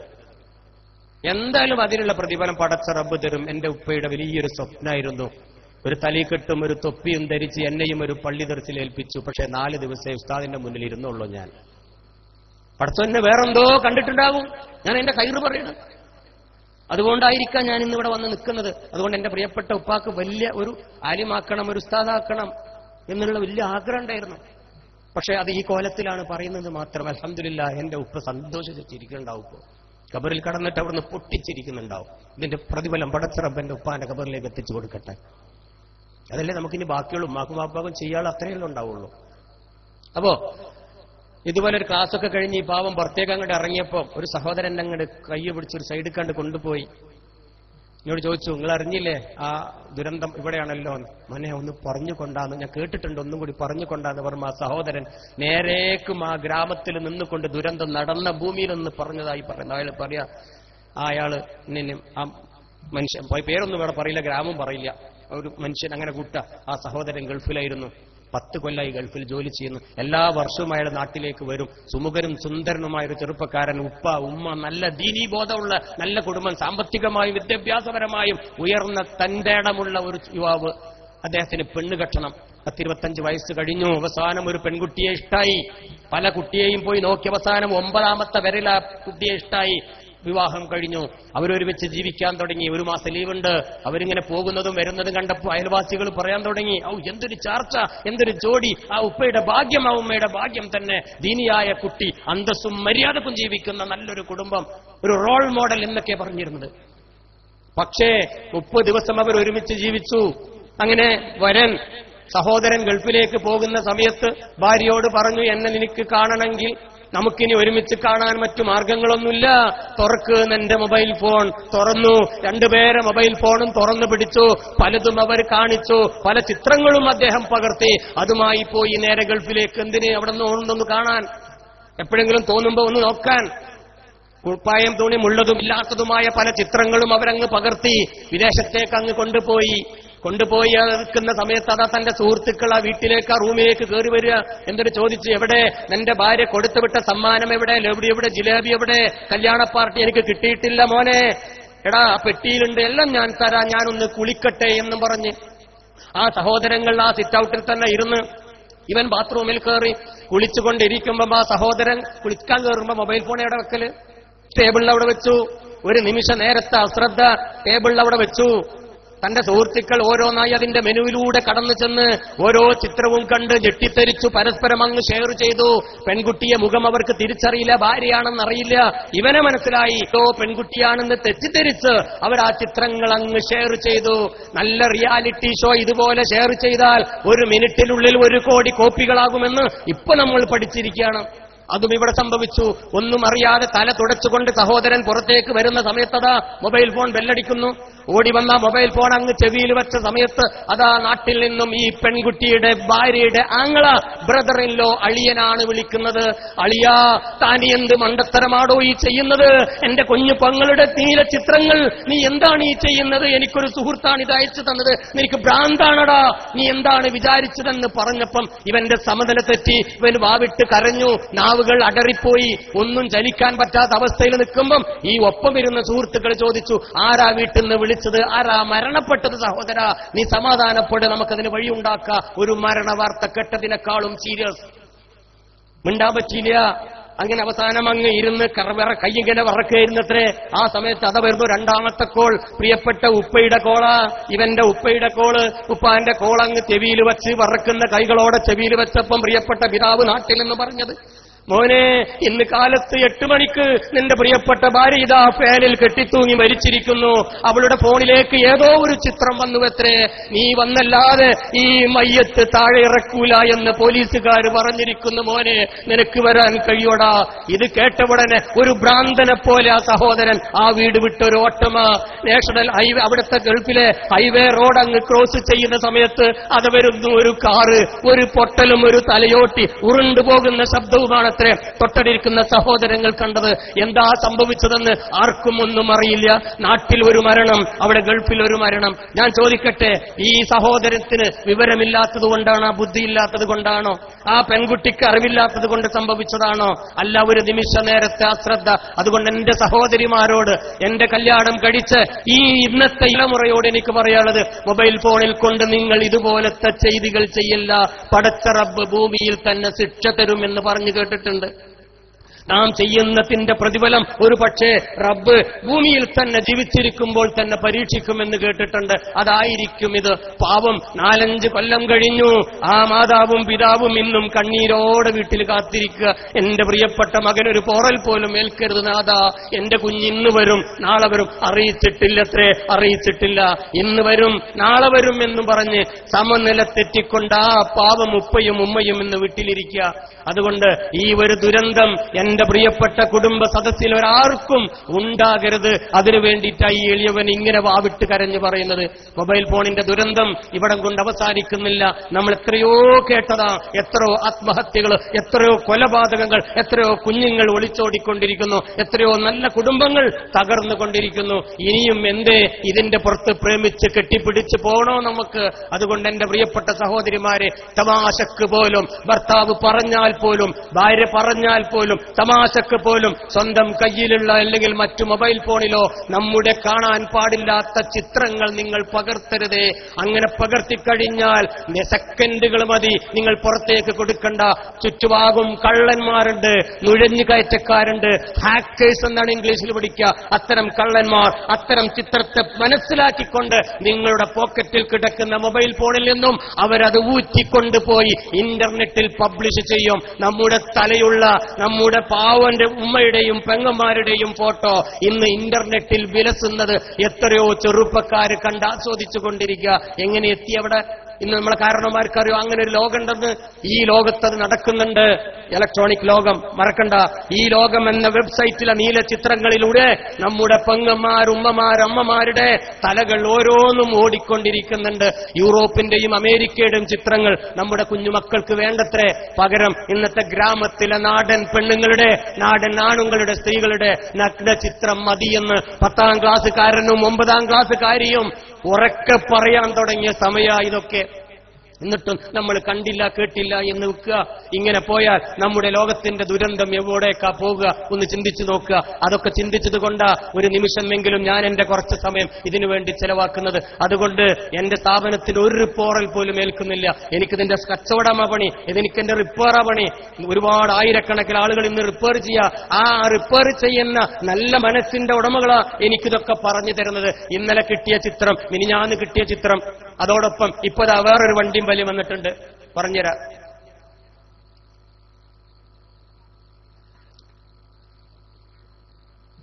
ചിത്രമില്ലെങ്കിലും പറഞ്ഞുതരാം. നിങ്ങൾ എത്ര മായ്ച്ച് ഫോർമാറ്റ് ചെയ്യും, ഡിലേറ്റ് ചെയ്യും, ഇങ്ങനൊക്കെ എടുക്കൂട്ടോ. സഹോദരങ്ങൾ കുറെ ഇങ്ങനത്തെ ഫോട്ടോ എടുക്കുന്നുണ്ട് കേട്ടോ. എനിക്കും എടുക്കാൻ നല്ല പൂതി ഉണ്ടായിരുന്നു, നല്ല ആഗ്രഹം ഉണ്ടായിരുന്നു. 1990. പക്ഷെ മൊബൈലും ചെല്ലുന്നു. കോണിക്ക കൊടാക്കിന്റെ പാടം ഞാൻ കുറെ വാങ്ങിക്കൊടുന്നു. ഫിലിമേ ഒരു ക്യാമറയും വാങ്ങി. എന്നിട്ടാണ്ട് അടിച്ചു കുറെ ഫോട്ടോ, സ്വന്തം കിട്ടിയുള്ള ഫോട്ടോ കാണാൻ. പക്ഷെ ഇത് കൈകേലെ അന്ന് കാണും, അടിച്ചാൽ കാണാൻ പറ്റില്ലല്ലോ. കുടുങ്ങി ഞാൻ. ഇതേറ്റ് കുറെ ലാബിൽ പോയി ഇങ്ങനെ നിൽക്കും. കഴുകുമ്പോ ഓൻ കാണൂലേ. അതുകൊണ്ട് ഞാൻ കൊടുത്തില്ല. ഞാനതുകൊണ്ട് ചുട്ട് കരിച്ചു. പിന്നെ മൊബൈൽ ഇറങ്ങിയോട് കൂടി ആ സൗകര്യം ആയല്ലോ. എടുക്കുക കാണുക മായ്ക്കുക, അത്ര ഉള്ളൂ. ഒരു തമാശ. ഇന്നത്തെ ഈ തലമുറയുടെ തമാശകളാണ് ഈ പറയുന്നത്. പക്ഷെ ഇങ്ങനെ ഒരു ദുരന്തമുള്ളത് ഈ പാവങ്ങൾ അറിയുന്നില്ല. അങ്ങനെ മായ്ച്ചു കളഞ്ഞ് ഈ ഫോൺ നമ്മൾ എന്താ ചെയ്യലും അറിയോ നിങ്ങള്? ഒരു 6 മാസം ഒരു കൊല്ലം കഴിഞ്ഞത് വിൽക്കൂലേ? പീടിയെ കൊണ്ടേ കൊടുത്ത് വേറെ വാങ്ങൂലേ? ആ കിട്ടിയവൻ കൊല്ലങ്ങൾക്ക് മുമ്പ് നിങ്ങൾ എടുത്ത് മായ്ച്ചു കളഞ്ഞ ചിത്രം വർഷങ്ങൾ കഴിഞ്ഞാലും ആ മൊബൈൽ ഫോണിൽ നിന്ന് തിരിച്ചെടുക്കുന്ന സംവിധാനം ഉണ്ട് ഇപ്പൊ കടയില്. അങ്ങനെയാ ഈ ചിത്രങ്ങളൊക്കെ എടുത്ത് ഇന്റർനെറ്റ് കൊടുക്കുന്നത്. അങ്ങനെയാ റിയാലിറ്റി ഷോ നമ്മളെ മക്കൾ കാണുന്നത് കേട്ടോ. അതുകൊണ്ട് അങ്ങനെ വല്ല ചിത്രങ്ങളും നിങ്ങളുടെ മൊബൈൽ ഫോണിൽ ഉണ്ടെങ്കിൽ ആ മൊബൈൽ ഫോൺ എന്നേക്കുമായി നശിപ്പിക്കുക. ഹൈവേ റോട്ടിൽ പോയ കണ്ടെയ്നർ ലോറി പോകുന്നത് കാണാ, ഇട്ടുകൊടുക്കി റോട്ടിലേക്ക് ഇട്ടേറിന് ഒരു പൊട്ട് പൊട്ടിയിട്ട് തിരിച്ചു പോന്നാ മതി. ഉറപ്പായിട്ട് എമ്മ കയറിക്കണമെന്ന് ഉറപ്പായിട്ട് തിരിച്ചു പോന്നാ മതി. ഒരു 20,000 പോവുള്ളൂ, മാനം പോവില്ലല്ലോ. വേറെന്താ ചെയ്യാ കേട്ടോ? അങ്ങനെ ചെയ്തേക്ക് വല്ലതുണ്ടെങ്കിൽ ആദ്യം ചെയ്യാ. വല്ലതും ചെയ്തവരുണ്ടെങ്കിൽ ഇങ്ങനെ ചെയ്യാം. കുറെ ഫോൺ ഉണ്ടാവും ഇങ്ങനെ റോട്ടിൽ പൊട്ടിത്തെറിച്ച് ഇങ്ങനെ കിടക്കണം. എവിടെ അടുത്ത ഒരു ദുരന്തം. ചെവിന്റെ ഉള്ളിൽ MP3 തിരികേണ്ട് വെക്കും ഇന്ന് യുവാക്കള്, കുറെ കുട്ടികളും മക്കളും ഒക്കെ കൂടി. ഇപ്പൊ കാരണന്മാരും തുടങ്ങിക്കണ് ഇളകല്. റോട്ടിൽ കൂടി നേരക്ക് വളക്കണില്ലല്ലോ, അവരുടെ ഇളകിയിട്ടാണ്. മോട്ടോർ സൈക്കിളിനെ പോകണുണ്ട് നിങ്ങൾ MP3 പട്ടിട്ട് ഇങ്ങനെ ഡാൻസ് ചെയ്തിട്ട് അതിന്റെ വീലൊക്കെ ഇങ്ങനെ പോകണുണ്ട്. നിങ്ങള് കള്ളുടിച്ചതല്ല, പാട്ട് കേട്ട് പോവുക, ഡാൻസാ. എങ്ങനെ ഉണ്ടാവും അടുത്ത ലിമിറ്റഡ് സ്റ്റോപ്പ് വരുമ്പോ? എത്രണ്ണാ പൊട്ടിത്തെറിച്ച് പോണത്? എന്തിന് കുട്ടികളെ കൊണ്ടുപോയി കൊടുക്കണം? ഇവിടെ ചെറിയ മക്കളേറ്റ് രക്ഷിതാക്കൾ പോവാ മെഡിക്കൽ കോളേജിൽ ഡോക്ടറെ കാണിക്കാൻ. എന്താ ചോദിച്ചോ? ഇവന്റെ ചെവി വേണ്ടത്ര ശരിയല്ല, ഒന്നും പറഞ്ഞാൽ കേൾക്കണില്ല, പൊട്ടനാ ഇവൻ. ഒന്ന് പരിശോധിച്ച അപ്പൊ എന്താ 24 മണിക്കൂർ MP3 കൊണ്ട് കയറ്റിക്കണു തലയില്. മ്യൂസിക് അങ്ങനെ കയറ്റി വിടുകയാണ്. പൊട്ടനയിക്കണ കുട്ടി. അത് ഉമ്മ അറിയുന്നില്ല, വാപ്പ അറിയുന്നില്ല, മന്ദബുദ്ധി അയക്കണു. ഒന്നും കേൾക്കൂല. ഭാവിയിൽ മുഴുവൻ പൊട്ടനാകും. 100 കണക്കിൽ ഡോക്ടർമാരുടെ മെഡിക്കൽ കോളേജ് ഡോക്ടർമാർ ഒരു പ്രബന്ധം എഴുതിയിട്ടുണ്ട്. MP3 നേരം പുലരുവോളം ചെവിക്ക് തിരികെ വെച്ച് കിടന്നുറങ്ങാം. എത്രയോ വീട്ടിലുമുണ്ട്. ഉറങ്ങിക്കിടന്നാൽ അത് കൂർക്കം വലിച്ച് ഉറങ്ങുമ്പോഴാ ഉമ്മ അതിങ്ങനെ ഇട്ടേക്ക സാധനം. പടച്ചോനെ, ഞാൻ കണ്ടതാണ് എന്റെ ഒരു കുടുംബത്തിൽ പോയപ്പോ. കുട്ടിയുടെ ഉറങ്ങിക്കണു ഈ സാധനം വെച്ചിട്ട്. പാട്ട് നിന്നിട്ടുണ്ടാവില്ല. നേരം പുലരുവോളം ഇതിങ്ങനെ കേറ്റല്ലേ. ഒരു ഹൈ ഫ്രീക്വൻസി വേവ്സ് എന്നാ പറയുന്നതിന്. ഹ്യൂമൻ വോയിസിന് കുഴപ്പമില്ല. പാട്ടിനോ വയലിനോ പ്രസംഗത്തിനോ ഒരാളെ സംഭാഷണം കേൾക്കുന്നതിന് ഒരു കുഴപ്പമില്ല. മ്യൂസിക്, ഗിറ്റാർ, ഇൻസ്ട്രുമെന്റൽ വോയിസ്, അത്തരം സാധനങ്ങളിൽ നിന്ന് വരുന്ന ഇൻസ്ട്രുമെന്റ് വോയിസ് ആണ് ഈ ഹാനികരം എന്നുള്ളതും ഡോക്ടർ പറഞ്ഞു. ഇതുണ്ടാക്കിയത് മുസ്തഫയും പിന്നെ അബൂബക്കറും മുസ്ലിമായ ശാസ്ത്രജ്ഞനൊന്നല്ല, അരവിന്ദനും ജോസഫും ഒക്കെയാണ് ഈ സയൻസ് കണ്ടുപിടിച്ചിട്ടുള്ളത് കേട്ടോ. ഇനിയിപ്പോ അങ്ങനെ നിങ്ങൾ അത് അതിനു വേണ്ടി പറയണം അല്ല. ഞാൻ അതിലേക്കും ഹറാമും ഹലാലിലേക്കും കറാഹത്തിലേക്കും ഒന്നും പോകുന്നില്ല. അതിന് ഈ ആളെ എനിക്ക് അതിനുള്ള അറിവുമില്ല. ഞാൻ വിട്ടേക്ക്. അതൊക്കെ നിങ്ങൾക്ക് അറിയാം. ഇപ്പൊ ഒരു കാര്യം ഉറപ്പാ, മ്യൂസിക് വെച്ച് കേട്ടാൽ, കൂടുതൽ മ്യൂസിക് കേട്ടാൽ പൊട്ടനാവുമെന്ന കാര്യത്തിൽ സംശയമില്ല. അതുകൊണ്ട് ഞാൻ ആലോചിച്ചോളെ, കുട്ടികൾക്ക് മ്യൂസിക് വെച്ച് കൊടുക്കണോ? എന്താ ലഹരി നേരത്തെ പറഞ്ഞതാ, ആമുഖ ഭാഷണത്തിൽ പറഞ്ഞതാ. മക്കൾക്ക് കംപ്ലീറ്റ് ലഹരി ബാധിച്ചിട്ടുണ്ട്. എന്താ ലഹരി? കള്ളും കഞ്ചാവും മാത്രമല്ല ലഹരി. മൊബൈൽ ഫോൺ ലഹരിയാകും. ഒരു പ്രത്യേക വസ്തുവിനോട്, ഒരു പ്രത്യേക സാഹചര്യത്തോട് അടിമപ്പെടല ലഹരി എന്ന് പറഞ്ഞ. കള്ളും കഞ്ചാവും മുറുക്കാനും വീടും സിഗരറ്റും മനോരമയും ചന്ദ്രികയും ദേശാമനും ഒക്കെ പെടും അതില്. പച്ചവെള്ളം പോറും ചോറും ചപ്പാത്തിയും ഒക്കെ പെടും അതില്. അമിതമായാൽ അമൃതം വിഷം എന്ന് പറഞ്ഞ പോലെ. ചില ആൾക്കാർക്കുണ്ട് രാവിലെ ഒരു ഗ്ലാസ് കട്ടൻ ചായ കിട്ടിയില്ലേ പിന്നെ കക്കൂസിൽ ഡാഷ് ഡാഷ് വരൂലത്രേ. അപ്പൊ എന്താ ലഹരി? കട്ടൻ ചായ ലഹരി. ഡാഷ് ഡാഷ് പത്രം ഇല്ലെങ്കിൽ ഉറക്കരുന്ന് ചാർന്നവരുണ്ടല്ലോ. എന്താണ് ആ പത്രത്തിൽ ലഹരി? ഇന്നത്തെ സീരിയല് ബന്ധാണെങ്കിൽ ഭാര്യക്ക് അടുക്കളയിലെ ചാറ് ശരിയാവില്ല. എന്താ കാരണം? ആ സീരിയലിൽ ലഹരി. ഇന്നെ ആൽബം കെട്ട് വന്നില്ലെങ്കിൽ അതിൽ നിന്ന് ലഹരി. സീരിയലിന്റെ ഒരെണ്ണം മുറിഞ്ഞു പോയാൽ അങ്ങനെ പലതിലും ലഹരി. മോട്ടോർ സൈക്കിൾ ലഹരി. കുട്ടികൾ മോട്ടോർ സൈക്കിൾ കയറിയിരിക്കും. കുറച്ച് സമയം കൂടെ അങ്ങനെ ഓടിക്കഴിഞ്ഞാൽ ലഹരിയായി, പിന്നെ അത് കിട്ടണം. മൊബൈൽ ഫോണിൽ കളിച്ചാൽ പിന്നെ അത് ലഹരി. അമിതമായ അമൃതം വിഷം എന്ന് പറഞ്ഞ പോലെ കുഞ്ഞു കുട്ടികളെ ലഹരി കടിമപ്പെടുത്തുന്നത് പ്രിയപ്പെട്ട മാതാപിതാക്കളാണ്. അതുകൊണ്ട് കുഞ്ഞുനാളിൽ നിങ്ങൾ കളിക്കാൻ എന്ന പേരിൽ കളിപ്പാട്ടം വാങ്ങിച്ചു കൊടുക്കാതിരിക്കുക. മോട്ടോർ സൈക്കിൾ 18 വയസ്സിന് താഴെയുള്ള കുട്ടി ലഹരി കടിമപ്പെടും. അങ്ങനെ ആ ലഹരി കടിമപ്പെട്ടാൽ ആ കുട്ടി പിന്നെ അതിന്റെ പുറത്ത് ഇറങ്ങില്ല, അള്ളിപ്പിടിച്ച് അവിടെ ഇരിക്കും. പിന്നെ കറക്കം കമ്പിടിച്ച് ബൈക്കിന്റെ പുറത്താ. അങ്ങനെ അമിത ലഹരിയിൽ അവനും മരണപ്പെടും. മൊബൈൽ ഫോണിൽ തോണ്ടി തോണ്ടി അവനും അവളും ഒളിച്ചോടും. ഒക്കെ ലഹരിയാണ്, അപകടമാ. ആ ലഹരിയാണ് ഇവിടെ പറയുന്നത്. ഇതാ വേറൊന്ന് 4 പോലണ്ടില്ല നിങ്ങള്. ഒന്നിന്റെ പുറത്ത് ക്യാമ്പസിലും സ്കൂളും മുറ്റത്തൊക്കെ പോയിട്ട് മുറ്റത്തുണ്ടാവില്ല. നിങ്ങൾ എപ്പോഴെങ്കിലുമൊക്കെ നോക്കിയിട്ടുണ്ട് ഇത്? രക്ഷിതാക്കളെ ഇതൊക്കെ വാങ്ങിച്ചു കൊടുക്കുന്നത് അതുകൊണ്ടല്ലോ 4 എണ്ണം പോണു. എത്ര പറഞ്ഞാലും കേൾക്കില്ല. എന്താ കാരണം? അവർക്ക് എവിടുന്ന ഈ മോട്ടോർ സൈക്കിൾ കിട്ടി? 15ഉം 16ഉം വയസ്സായ കുട്ടി ഇവിടുന്നാണ് 5,00,000-ന്റെയും 60,000-ന്റെയും ബൈക്ക് കിട്ടി. രക്ഷിതാക്കളായ ഞാനും നിങ്ങൾ വാങ്ങിച്ചു കൊടുത്തിട്ടല്ലേ മക്കളെ കൊലക്ക് കൊടുക്കാന്നതിനൊക്കെ പറയാ. ഒരിക്കലും ഒരു രക്ഷിതാവ് ഓർക്കുന്നില്ല അവന് ഇതിന് ലൈസൻസ് ഇല്ല എന്ന്. കേട്ടോ മറ്റൊന്ന്, 9 പഠിക്കുന്ന കുട്ടി ഉമ്മനോട് പറഞ്ഞു, ഉമ്മ ഒരു ഇതോട് കൂടി നിർത്തുകയാണ് കേട്ടോ, കഴിഞ്ഞു 9. ഈ കഥയും അതിനൊരു സൊല്യൂഷനും പറഞ്ഞു നിർത്തുക. ഇനി സ്ലൈഡ് ഞാൻ മറിച്ചണില്ല, ഒരുപാടുണ്ട്, കാണാനുണ്ട്. വളരെ പ്രധാനപ്പെട്ട 2 പിക്ചറും കൂടി ഉണ്ട് അതിന്റെ അകത്ത്. എന്നാൽ ഈ സ്റ്റോറി പൂർത്തിയാക്കട്ടെ. 9 പഠിക്കുന്ന കുട്ടി ഉമ്മയോട് പറഞ്ഞു, ഉമ്മ ഒരു മോട്ടോർ സൈക്കിൾ എനിക്ക് വാങ്ങിത്തരും. കുട്ടികൾക്കൊക്കെ ഉണ്ട്, ഇരിക്കല്ലായുള്ളൂ. നേടാ വാപ്പ ഗൾഫിലാണ് കേട്ടോ, 10 സെന്റ് ഭൂമി ഏക ഒരു ഇരിക്കൂരിയുള്ളൂ. വാപ്പാന്റെ കട മുഴുവൻ വീടിയിട്ടുമില്ല, പാവാണ്. അപ്പോഴും പറഞ്ഞു, ഉമ്മ പറഞ്ഞു, എടാ അതിനൊക്കെ ഒരുപാട് പൈസ ഉന്റെ അടുത്തില്ല. പച്ച കള്ളം പറഞ്ഞു മകൻ, ഉമ്മ ഇന്ന് 10,000 രൂപ തന്നാൽ ഒരു മോട്ടോർ സൈക്കിളും കിട്ടും, കൂടെ ഒരു മൊബൈൽ ഫോൺ ഫ്രീ കൊടുക്കുന്നുണ്ട്. എത്ര തവണ ഞങ്ങളോട് പറഞ്ഞൊരു മൊബൈൽ ഫോൺ വാങ്ങിച്ചു തരാൻ, ഇപ്പൊ അത് 2 കൂടി 10,000-ന് കിട്ടും. പാച്ചാ പൊള്ള്. ആ ഉമ്മ അങ്ങ് വിശ്വസിച്ചു. മക്കൾ പറയുന്നത് അങ്ങനെ അങ്ങ് വിശ്വസിക്കുന്ന ഒരു പറ്റം ഉമ്മമാർ. മക്കളുടെ വാക്ക് അപ്പടി എടുക്കും. അവിടുത്തെ മാഷോടോ അയൽപക്കത്തോ ഭർത്താവിനോട് പോലും ചോദിക്കൂല. മക്കളുടെ വാക്ക് അങ്ങനെ അങ്ങോട്ട് വില കൊടുക്കുന്ന ഒരു ഉമ്മമാർ. പാടില്ല ഉമ്മ, ഒക്കെ ആന്ന് പറഞ്ഞിട്ട് ശരി ഞാനൊന്ന് അന്വേഷിക്കട്ടെ എന്നൊന്നും പറഞ്ഞൂടെ? ഉമ്മ പറഞ്ഞില്ല. പാവം കരഞ്ഞുകൊണ്ട് തന്റെ കയ്യിലെ സ്വർണ്ണവള ഊരിക്കൊടുത്തുകൊണ്ട് മകന് കൊടുത്തു 10,000. മകൻ അതാ കൊണ്ടുവരുന്ന ഒരു മോട്ടോർ സൈക്കിളും ഒരു മൊബൈൽ ഫോണും. ഒരിക്കലും കിട്ടൂലട്ടോ.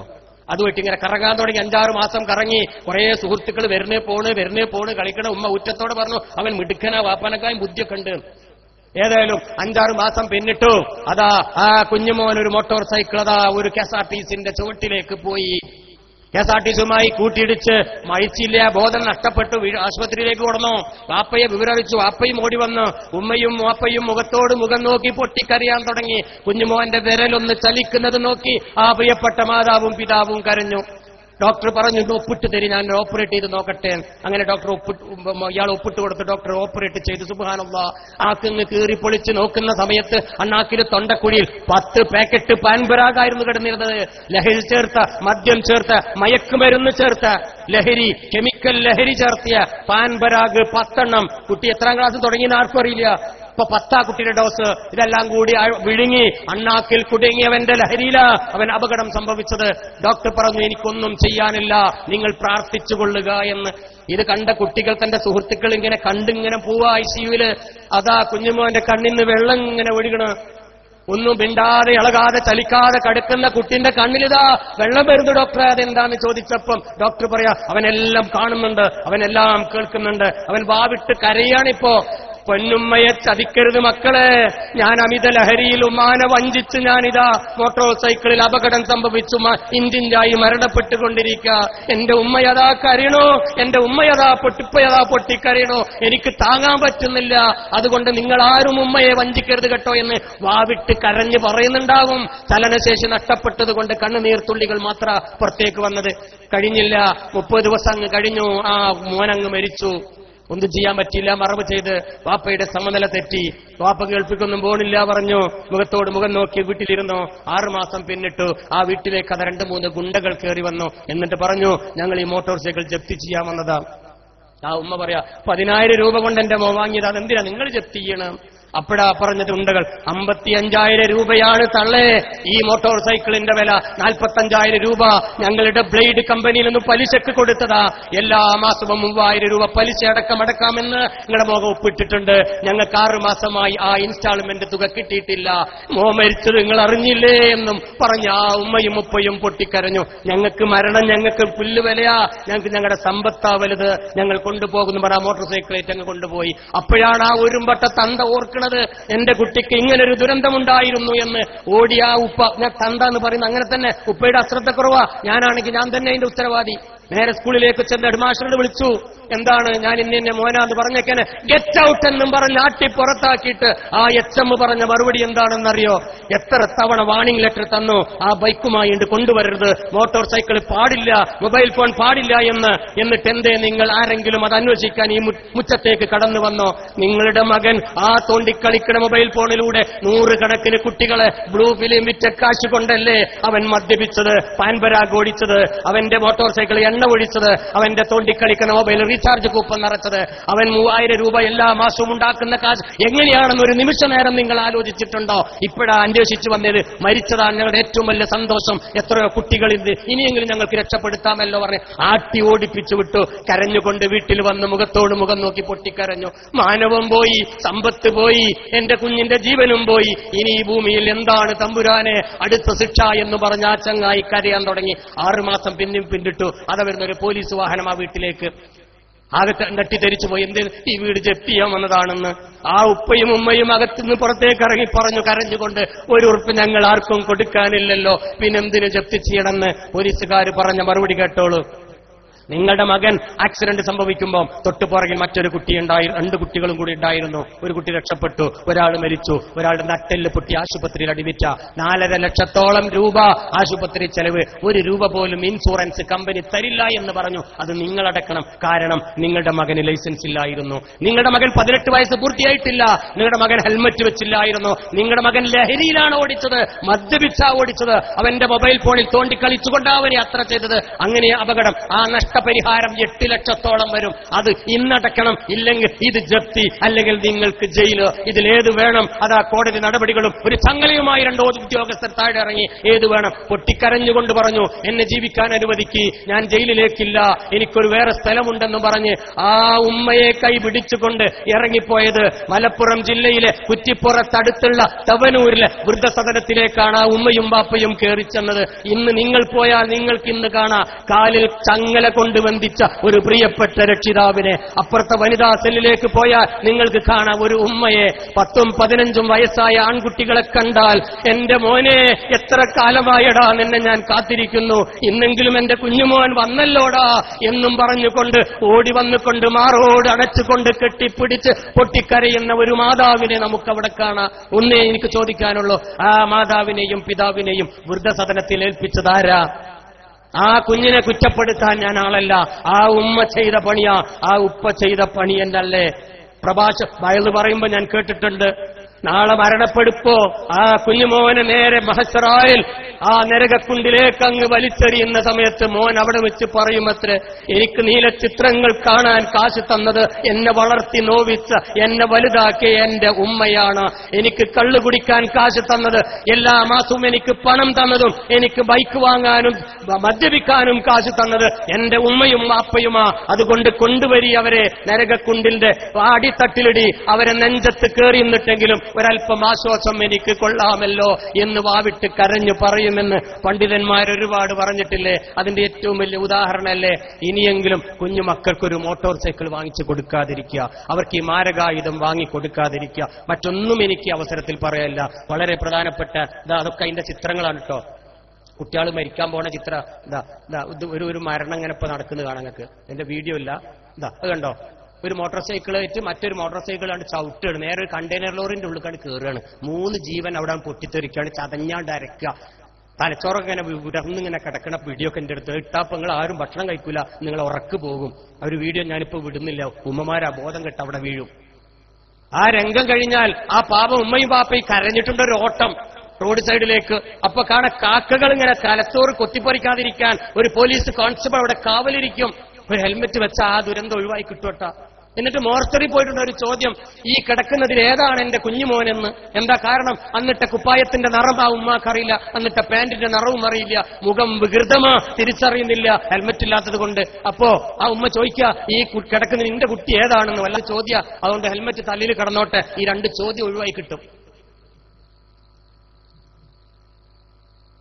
ഗെയിം കളിക്കുന്ന കുട്ടികള് അപകടം സംഭവിച്ചുകൊണ്ടിരിക്കുക. കമ്പ്യൂട്ടറിലെ മൊബൈൽ ഫോണിൽ ഉമ്മാന്റെ ഫോൺ ഉപയോഗിച്ച് ഇങ്ങനെ ഗെയിം കളിക്കുക. ഗെയിം കളിച്ച് അവസാനം മനുഷ്യനെ കൊല്ല കേട്ടോ. കൊലപാതകമൊക്കെ നടക്കുന്നുണ്ട്, ഞാൻ അതിലേക്ക് പോണില്ല.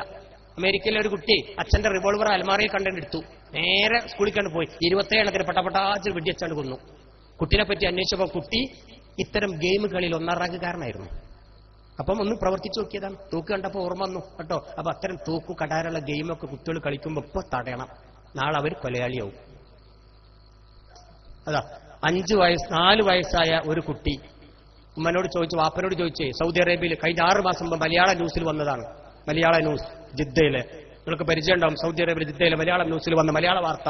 4 വയസ്സായ കുട്ടി അച്ഛനൊപ്പനോട് ചോദിച്ച് എനിക്കൊരു അത്താരി ഗെയിം വാങ്ങിത്തരും. വാങ്ങിത്തരില്ലാറുണ്ട്. അതിന് മുമ്പ് കുറെ മൊബൈൽ ഗെയിം വാങ്ങിച്ചു കൊടുത്തേക്കണം. ഇത് വാങ്ങിത്തരുത് 2000 റിയാലാ. പാപ്പറിന് പറ്റൂലെന്ന്. പാപ്പ കിടന്നുറങ്ങുമ്പോൾ പാപ്പ പോലീസുകാരനായിരുന്നു. തോക്കിനെടുത്തു, നിറവൊഴിച്ചു, കൊന്നു, വെടിവെച്ചാണ് കൊന്നു. 4 വയസ്സുകാരൻ. എന്താ കാരണം? ലഹരിക്കടിമപ്പെട്ടു. മദ്യം കഴിച്ചാൽ മാത്രമല്ല ലഹരി കേട്ടോ, ഇതൊക്കെ ലഹരിയാ. ബോധ്യാലേ നിങ്ങൾക്ക് എന്തുകൊണ്ടാ സംഭവിച്ചത്? കുട്ടിയുടെ ഓരോ മഞ്ഞാളത്തിനും വാശിക്കും രക്ഷിതാക്കൾ കൂട്ടുനിന്നാൽ അവർ നാളെ ലഹരിക്കടിമപ്പെടും. പാടില്ല മോനെ, നോ, ഗെറ്റ് ഔട്ട് എന്ന് പറയാൻ മക്കളെങ്കിലും എന്ത് ചോദിക്കുമ്പോ പപ്പപാർ എടുത്തു കൊടുക്കാൻ. എവിടെ നിങ്ങളെന്താ ലോട്ടറിയാ, ബാങ്കിന്റെ പണിയാ? ഇതൊന്നും അറിയാതെ അങ്ങോട്ട് എടുത്തു കൊടുക്കും. പാടില്ല. അത് അവരോട് കാണിക്കുന്ന വലിയ കൊലച്ചതിയ. അങ്ങനെ നിങ്ങൾ ചെയ്തു കൊടുത്താൽ നീ 4-5 ചിത്രം ഒന്ന് കണ്ടേ പറ്റൂട്ടോ. ഇന്നത്തെ ഈ ജനറേഷന്റെ കോലം കൂടി പറഞ്ഞ് നമുക്ക് അവസാനിക്കാം. ലഹരിയട്ടോ, ഒക്കെ ലഹരി. കള്ള് മാത്രമല്ല ലഹരി, പറഞ്ഞല്ലേ. ഒന്ന് ഒരു ഭ്രാന്ത് ലുക്ക്. ഇപ്പത്തെ ചെക്കന്മാരൊക്കെ നോക്കൊണ്ട് പുട്ട് നിന്ന പോലെ കഞ്ചാവ് നിന്ന അമ്മാരി കേറ്റലാണ്. അറിയോ, ഞാൻ മലയാളിയുടെ ചിത്രം ഇങ്ങനെ എന്റെ അടുത്ത് മലയാളി ഉണ്ട് കേട്ടോ, പക്ഷെ കാണിക്കാത്ത എന്താ? സദസ്സിൽ ആരെങ്കിലും കുടുംബത്തിൽപ്പെട്ടവരുണ്ടാവും. അപ്പൊ ബോധം കെടും. അത് ഉണ്ടായിക്കോ, എനിക്ക് അങ്ങനെ പറ്റിയിട്ടുണ്ട്. അപ്പൊ ഇവരാരും ഇനിയിപ്പോ ഇത് ചീത്ത അറിയില്ലല്ലോ, ഇത്തകളാരും ഉണ്ടാവും തോന്നണില്ല. ഒരു ഭ്രാന്തൻ ലുക്ക്. ഇങ്ങനത്തെ ഒരു ചെങ്ങായിക്ക് IAS ഡിഗ്രി ആണെങ്കിൽ ഒരു പ്രൊഫഷണൽ ജോലി കിട്ടില്ല. കേൾക്കണം, എന്റെ കമ്പനിയിലെ നല്ല ബിടെക് എഞ്ചിനീയർമാരെ ഞാൻ മൾട്ടിനാഷണൽ കമ്പനിയിലേക്ക് ഇന്റർവ്യൂവിന് അയച്ചു. പകുതിയോളം തോറ്റു. കാരണം ലഹരിക്കടിമപ്പെട്ടുകൊണ്ട്. വലിയ എഞ്ചിനീയർമാർ എംടെക്കും ബിടെക്കും ഒക്കെ ഉള്ള ആൾക്കാർ ഇന്ന് പരാജയപ്പെട്ടുകൊണ്ടിരിക്കുക. കാരണം ലഹരിക്കടിമപ്പെട്ടവരെ വൈറ്റ് കോളർ ജോബ് കിട്ടില്ല. 1 ലക്ഷം രൂപ മിനിമം സാലറിക്കാണ് ഞങ്ങളൊക്കെ അയച്ചത്. അതിൽ കുറച്ച് കുട്ടികൾ തോറ്റുപോയി. കാരണം ഇതായിരുന്നു കോലം. അടുത്ത് നോക്കി നിങ്ങൾ പല്ല് പരിശോധിക്കാൻ തുടങ്ങിക്കണു. വൃത്തിയട്ട പല്ല് മുറുക്കാനും കഞ്ചും വെത്തിലാടിക്കും ഒക്കെ കൂടിയാണ് കയറ്റിയിട്ട് എത്ര പല്ല് തേച്ചാലും ആ നിറട് പോകില്ല. എന്റെ പ്രിയപ്പെട്ട സഹോദരിമാരെന്റെ സദസ്സിലുണ്ടെങ്കിൽ നാളെ നിങ്ങളെ കാണാൻ ഒരു ചെറുക്കം വരും. ഒന്ന് പരിശോധിച്ചേക്ക്. നിങ്ങളെ കെട്ടാൻ ആണ് കാണൽ ചടങ്ങ് നടത്തണം. ആണ് വീട്ടിലേക്ക് പോണ്ടട്ടോ, ആണിന്റെ വീട്ടിൽ പോണ്ട. പെണ്ണ് കാണൽ ചടങ്ങൊക്കെ അറിയല്ലോ. ഞാനൊക്കെ പെണ്ണെട്ടി 90-ലാ. ഞാനൊക്കെ കണ്ടിട്ട് വന്നതിന് ശേഷം എന്റെ പങ്ങന്മാരെ ഒരു കൂട്ടം അങ്ങോട്ട് പോയിട്ട് ആ പാവം പെൺകുട്ടിന്റെ ചുണ്ട് പിടിച്ചു നോക്കി, നാക്ക് പിടിച്ചു നോക്കിക്കണു, മുടി പിടിച്ചു നോക്കി, നടത്തി നോക്കി, മന്ദപ്പുണ്ട, മൊയന്തുണ്ട, കൊഞ്ഞപ്പാടുണ്ട ഒക്കെ നോക്കി വന്ന് വീട്ടിൽ വന്നിട്ട് പറയണേ, മോനെ കെട്ടിക്കോടി നോക്ക്, ഇത്ര മുടി വരെ അളന്നക്കണം, ഇത്ര നീട്ടുണ്ടെന്ന് പറഞ്ഞിട്ട് ഞാൻ പോയി കെട്ടിയെ. ഒരൊറ്റ കുട്ടി ഇന്റെതൊന്നും വന്ന് പിടിച്ചു നോക്കിയില്ല. അത് എവിടുത്തെ ന്യായാണ്? ആണിനൊന്നും നോക്കണ്ട നാരങ്ങളോട് പറഞ്ഞത്. ആ കാലത്ത് അങ്ങനൊക്കെ മതി. ശരിയാ, ഈ കാലത്ത് പൊന്നാര പെങ്ങന്മാരെ ഉമ്മമാരെ ആണുങ്ങൾ അങ്ങനെയൊക്കെ പിടിച്ചു നോക്കണം. എന്റെ സഹോദരങ്ങളൊക്കെ ഉണ്ടാവും. പാവം എനിക്ക് ഇതിൽ കുടിഞ്ഞ് പോവാൻ പറ്റൂല. ഒന്നും ചെയ്യരുത് മക്കളെ. എന്റെ കുടുംബം പോലെ പറഞ്ഞു തരികയാണ്. എന്റെ കുടുംബത്തിന് നീ അങ്ങനെ പറഞ്ഞു കൊടുത്തിട്ടുണ്ട്. അതുകൊണ്ട് പെണ്ണ് കെട്ടുമ്പോ പെണ്ണുങ്ങൾ നിങ്ങളെ പിടിച്ചു നോക്കും, സൂക്ഷിച്ചോളി. നല്ലൊരു ജോബ് നിങ്ങൾക്ക് വേണോ, വൈറ്റ് കോളർ ജോബ് വേണോ, അന്തസ്സായ ജോലി വേണമെങ്കിൽ ലഹരിക്ക് അടിമപ്പെട്ടവർക്ക് ജോലി കിട്ടില്ല. ഈ ലോകത്തെ കാര്യ പറയുന്നത്, പരലോകത്തെ കാര്യമല്ല. അത് നാളല്ലേ എന്ന് പറയും. ഭയന്ന് കുറെ കേട്ടിട്ട് പറയും നാളെ നിങ്ങൾക്ക് ചോദ്യം. അത് നാളല്ലേ. ഇന്ന് കഞ്ഞുടിക്കണമെങ്കിൽ കള്ളുടിച്ചാൽ കഞ്ഞുടിക്കാൻ പറ്റില്ല എന്നാ ഈ പറയുന്നത്. അതുകൊണ്ട് പെൺകുട്ടികൾ ഒരു ഭർത്താവിനെ സ്വീകരിക്കുമ്പോ പരിശോധിച്ചോളി. അത് അടുത്തതാ വായുനാറ്റം. ഒരാഴ്ചയിൽ 1 നേരമെങ്കിലും മദ്യപിച്ച ഒരാളുടെ വായിൽ നിന്നും ഒരു ദുർഗന്ധം പുറത്തേക്കുണ്ട്. അത് ബീറാണെങ്കിലും ജിന്നാണെങ്കിലും ശൈത്താനാണെങ്കിലും എന്ത് കുടിച്ചാലും മണം പുറത്തേക്ക് വരും. എത്ര സ്പ്രേ അടിച്ചാലും മുറുക്കാൻ തന്നാലും ആ മണം സ്വന്തം ഭാര്യയ്ക്ക് കെട്ടിയൊക്കെ ഒരു പെൺകുട്ടിക്ക്, ജീവിതത്തിൽ ഒരിക്കലും മദ്യപിക്കാത്ത ഒരു പെൺകുട്ടിക്ക് ആ മണം തിരിച്ചറിയും. അതുകൊണ്ട് പരിശോധിച്ചോളി. ഒരാണ് നിങ്ങളെ കാണാൻ വരുമ്പോ ഇവ മദ്യപാനിയാണെന്ന് പരിശോധിച്ചോളി. എന്നിട്ട് കെട്ടി. വാപ്പ പറയാ കെട്ടിക്ക മോളെ, താലി പറഞ്ഞ സമ്മതിക്കരുത്. നിങ്ങൾക്കുണ്ട് ഒരു കണ്ടീഷൻ. ഞാനത് പറയും. പെൺകുട്ടിയെ ക്ലാസ് കൊടുക്കലുണ്ട്. ഇപ്പോ വീട്ടിൽ വേറെ അടിയൊക്കെ നടന്നിട്ടുണ്ടെന്നിട്ട്. അതുകൊണ്ട് പരിശോധിച്ചോളി. മണുണ്ട്, നാറുന്ന ആൾക്കാർ വരും. അടുത്ത് നോക്കിക്കോ, യോയോ വരും. ഇപ്പോ 350 റുപ്യക്ക് സൂപ്പർ ഗുളിട്ട് വരും. ഇവിടെ അല്ലേ നമ്മുടെ നാട്ടിലൊക്കെ ഉണ്ട്, എന്റെ നാട്ടിലൊക്കെ വന്നിട്ടുണ്ട്. മുടി ഇങ്ങനെ സൂപ്പർ ഗുളിട്ട് നീച്ചെന്നിട്ട് കണ്ടൊരു കോലം. 350 ആണല്ലോ അങ്ങനെ ഇടാൻ. ബാർബർ ഷാപ്പിൽ നിന്ന് എടുക്കുന്നതാണല്ലോ. എന്നിട്ട് വേട്ടാളം, തേള്, ഞണ്ട്, കരിക്കുന്നതിനൊക്കെ അങ്ങനെ വരയ്ക്കും. അങ്ങനെ ഒരു ഭയങ്കര രസമാണ്. ചെറിയ കുട്ടികൾക്ക് വരെ അങ്ങനെ വരച്ചു കൊടുക്കും. വലിയ കുട്ടിയാവുമ്പോ എന്താ ഉണ്ടാവുക? എന്തിന് തലയിൽ ഹെൽമെറ്റ് വെക്കൂല ഈ 350 റുപ്യക്ക് സൂപ്പർ ഗുളിട്ടാ? കാരണം ഹെൽമെറ്റ് വെച്ചാണ്ട് ചുളിഞ്ഞു പോവില്ലേ. അപ്പൊ അങ്ങനെ ഹെൽമെറ്റ് വെക്കാതെ അങ്ങനെ പോയപ്പോ പോലീസ് പിടിച്ചാ പറയലെന്താ? അതിന്റെ കാമുകി അപ്പുറത്തുണ്ട്, ഓളിന്റെ സൗന്ദര്യം കാണാൻ വേണ്ടിയിട്ട് ഞാൻ തുറന്നു വെച്ചേക്കണം. ഇവന്റെ തലച്ചോറിന് എത്ര 350? അതും എനിക്കറിയില്ല. ഏതായിക്കോട്ടെ, അങ്ങനത്തെ കുറെ കോലായിട്ട് യോയോ അറിഞ്ഞ മോഡലായിട്ട് പെണ്ണ് കാണാൻ വരും. വിട്ട മോനെ വണ്ടി, അടുത്ത ബസ്സിൽ ഞാൻ വരാന്ന് പറയുന്നത്. ബസ് വേറെ വരും കേട്ടോ. വേറെ മുടി ചെറിയ കുട്ടിയാവുമ്പോ ഞാനോട് കരിക്കുന്നൻ. അത് വലുതായ ആ സാധനം വലുതാകും. കണ്ടില്ലെങ്കിൽ പെരിച്ചായി ഓന്തൊക്കെ കയറിയിരിക്കണ തലയിൽ. ഇങ്ങനെ കുറെ യോയോ മനുഷ്യന്മാരിറങ്ങിക്കണം. എന്നിട്ട് ഇതൊക്കെ കോലം കെട്ടി വീട്ടിലേക്ക് കയറി വരുമ്പോ ഉമ്മ കൈയൊടുക്ക ഉഷാറായിട്ടാണ് ആ തള്ളക്കൊന്ന് കൊടുക്കയിട്ടല്ലേ. ഉഷാറായി, നന്നായി. എന്റെ മോൻ ഭയങ്കര ബുദ്ധി. വാപ്പാക്ക് ഇത്ര ഫാഷൻ ഉണ്ടായിരുന്നില്ല. ഒരു ഉമ്മ പറഞ്ഞു, ഞാൻ കേട്ടതാ, ഇവന്റെ മോന്റെ ഫാഷൻ ഒന്നും തന്തക്കില്ല കേട്ടോ. ഭയങ്കര സംഭവം അത്രേ. ഇത് ലഹരിയാണ്, വേശ്യാലയത്തിന് തുല്യമാണെന്ന് ഈ തള്ളക്ക് അറിയുന്നില്ല. ഞാൻ തള്ളാന്നെന്ന് പറയുന്നതാണെന്നറിയോ? അധികം ഈ യോയ കൂടുന്നത് വാപ്പ ഗൾഫിലും ഉമ്മ നാട്ടിലുള്ള ഒരു കേട്ടോ. രണ്ടാളും ഇവിടെ നാട്ടിലാണ്. ഇത്ര വലിയ മൃഗങ്ങളൊന്നും വരില്ല. കുഞ്ഞ് ഞാഞ്ഞോളും കരിക്കുന്നവരൊക്കെ വരും. പെരിച്ചായി ഓന്തൊന്നും കയറിയിരിക്കൂല. കുറച്ചൊക്കെ ഉണ്ട്. രണ്ടാളും കൂടി നാട്ടിലുണ്ടെങ്കിലുണ്ട്. ഉമ്മമാര് ഉപ്പമാര് പറഞ്ഞു കൊടുക്കി കുട്ടികൾക്ക് ഇത് ശരിയല്ല. ഇത് ആധുനിക പ്രൊഫഷണൽ ജോലിക്ക് ചേർന്നതല്ല. തെരുവ് വേശ്യകളുടെ കോലമാ, കൗബോയികളുടെ കോലമാ, തെരുവ് തെണ്ടികളുടെ കോലമാ, മദ്യത്തിനും മയക്കുമരുന്നിനും അടിമപ്പെട്ടവരുടെ ലക്ഷണ. അത്തരം കമ്മിറ്റിയിലേക്കാണ് നമ്മുടെ കുഞ്ഞുങ്ങൾ പോണത്. അതുകൊണ്ട് നമ്മൾ എതിർക്കണം. അടുത്ത് പോയി കൊളിഞ്ഞ് കുറെ ആഭരണം ചങ്ങലൊക്കെ കെട്ടിയിട്ട് നടക്കാൻ തുടങ്ങുക. ഇത് ഹിന്ദുവിലും മുസൽമാനിലും ക്രിസ്ത്യാനിയിലും ഒക്കെ ഉണ്ട്. കൊടക്കെടുക്കാൻ, കാതില് കമ്മല, പുക്കളില് കമ്മല, പിന്നെ മൂക്കില് കമ്മല്, പറയാൻ പാടില്ലാത്തോടത്തും കമ്മല്, കുറെ ചൂടിക്കയറ്. എന്നിട്ട് പറയാം അമ്പലത്തിൽ നിന്ന് മന്ത്രിച്ചൂതി കെട്ടിയ, പള്ളിയിൽ നിന്ന് ഉസ്താദ് പൂജിച്ച് കെട്ടിയ പോലൊക്കെ. ഇത് അമ്പലത്തിന്നുമല്ല, പള്ളിന്നുമല്ല, ബാറിന്നും ഓവലത്തിന്റെ ചോട്ടുന്നും കിട്ടുന്നതാ. എന്നിട്ട് പറയാ ഇത് സുന്നത്താണ്, അല്ലെങ്കിൽ മന്ത്രിച്ചാൽ ഒന്നുമല്ല, ഭ്രാന്തിന്റെ ലക്ഷണ. പറയണം നിങ്ങൾ, ഇത് ഭ്രാന്തിന്റെ ലക്ഷണ, ലഹരിക്കടിമപ്പെട്ടവന്റെ ലക്ഷണ. ഒരു ചരടോ ഒരു ഐക്കല്ലോ എവിടെയും കെട്ടുന്നതുകൊണ്ടോട് ഞാൻ എതിരല്ല. ഞാനൊരു സുന്നിയട്ടോ, ഞാനത് കെട്ടും ചെയ്യും, കെട്ടാൻ എന്റെ കുടുംബത്തോട് പറയും ചെയ്യും. അതിന് ഞാൻ എതിരല്ലേ. പക്ഷെ ഇത് ഭ്രാന്താണ് കേട്ടോ. ഞാൻ ഇതിനെ പറ്റിയാ പറഞ്ഞു. ഇതാ ആഭരണ മത്സരത്തിൽ 1ാം സ്ഥാനം ഇന്ത്യക്ക്. അതാ ജട്ടി മത്സരം കണ്ടോളികൾ. യുവാക്കളുടെ ജട്ടി മത്സരം. Sunday, Monday, Tuesday, Wednesday. വെള്ള, ചോപ്പ്, മഞ്ഞ, കറുപ്പ് എന്നാ പറഞ്ഞത്. ഡിസ്പോസിബിൾ ജഡ്ഡി. ഊര വലിച്ചെറിയ, വീണിട് വലിച്ചെറിയ, തിരുമ്പൂല. കാരണം തിരുമ്പാൻ പറ്റില്ല ഈ ജഡ്ഡി. അങ്ങനത്തെ ആണ്.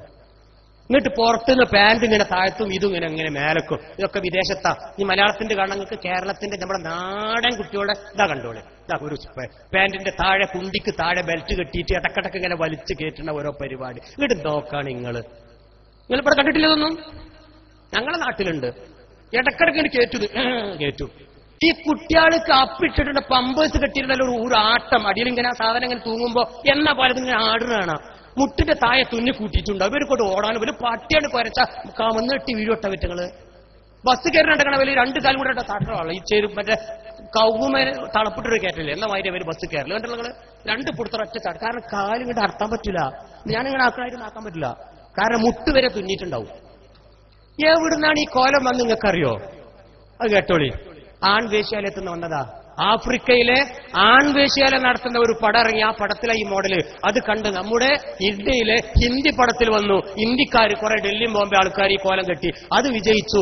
നമ്മുടെ കേരളത്തിലും ഈ പടം ഇറങ്ങിയപ്പോ ആ ആൺവേശ്യയുടെ കോലം എന്തെന്നറിയാത്ത പാവം ഹാജിമാരുടെയും നമ്മുടെയും നല്ല മക്കൾ ഈ കോലട്ട് വരിക.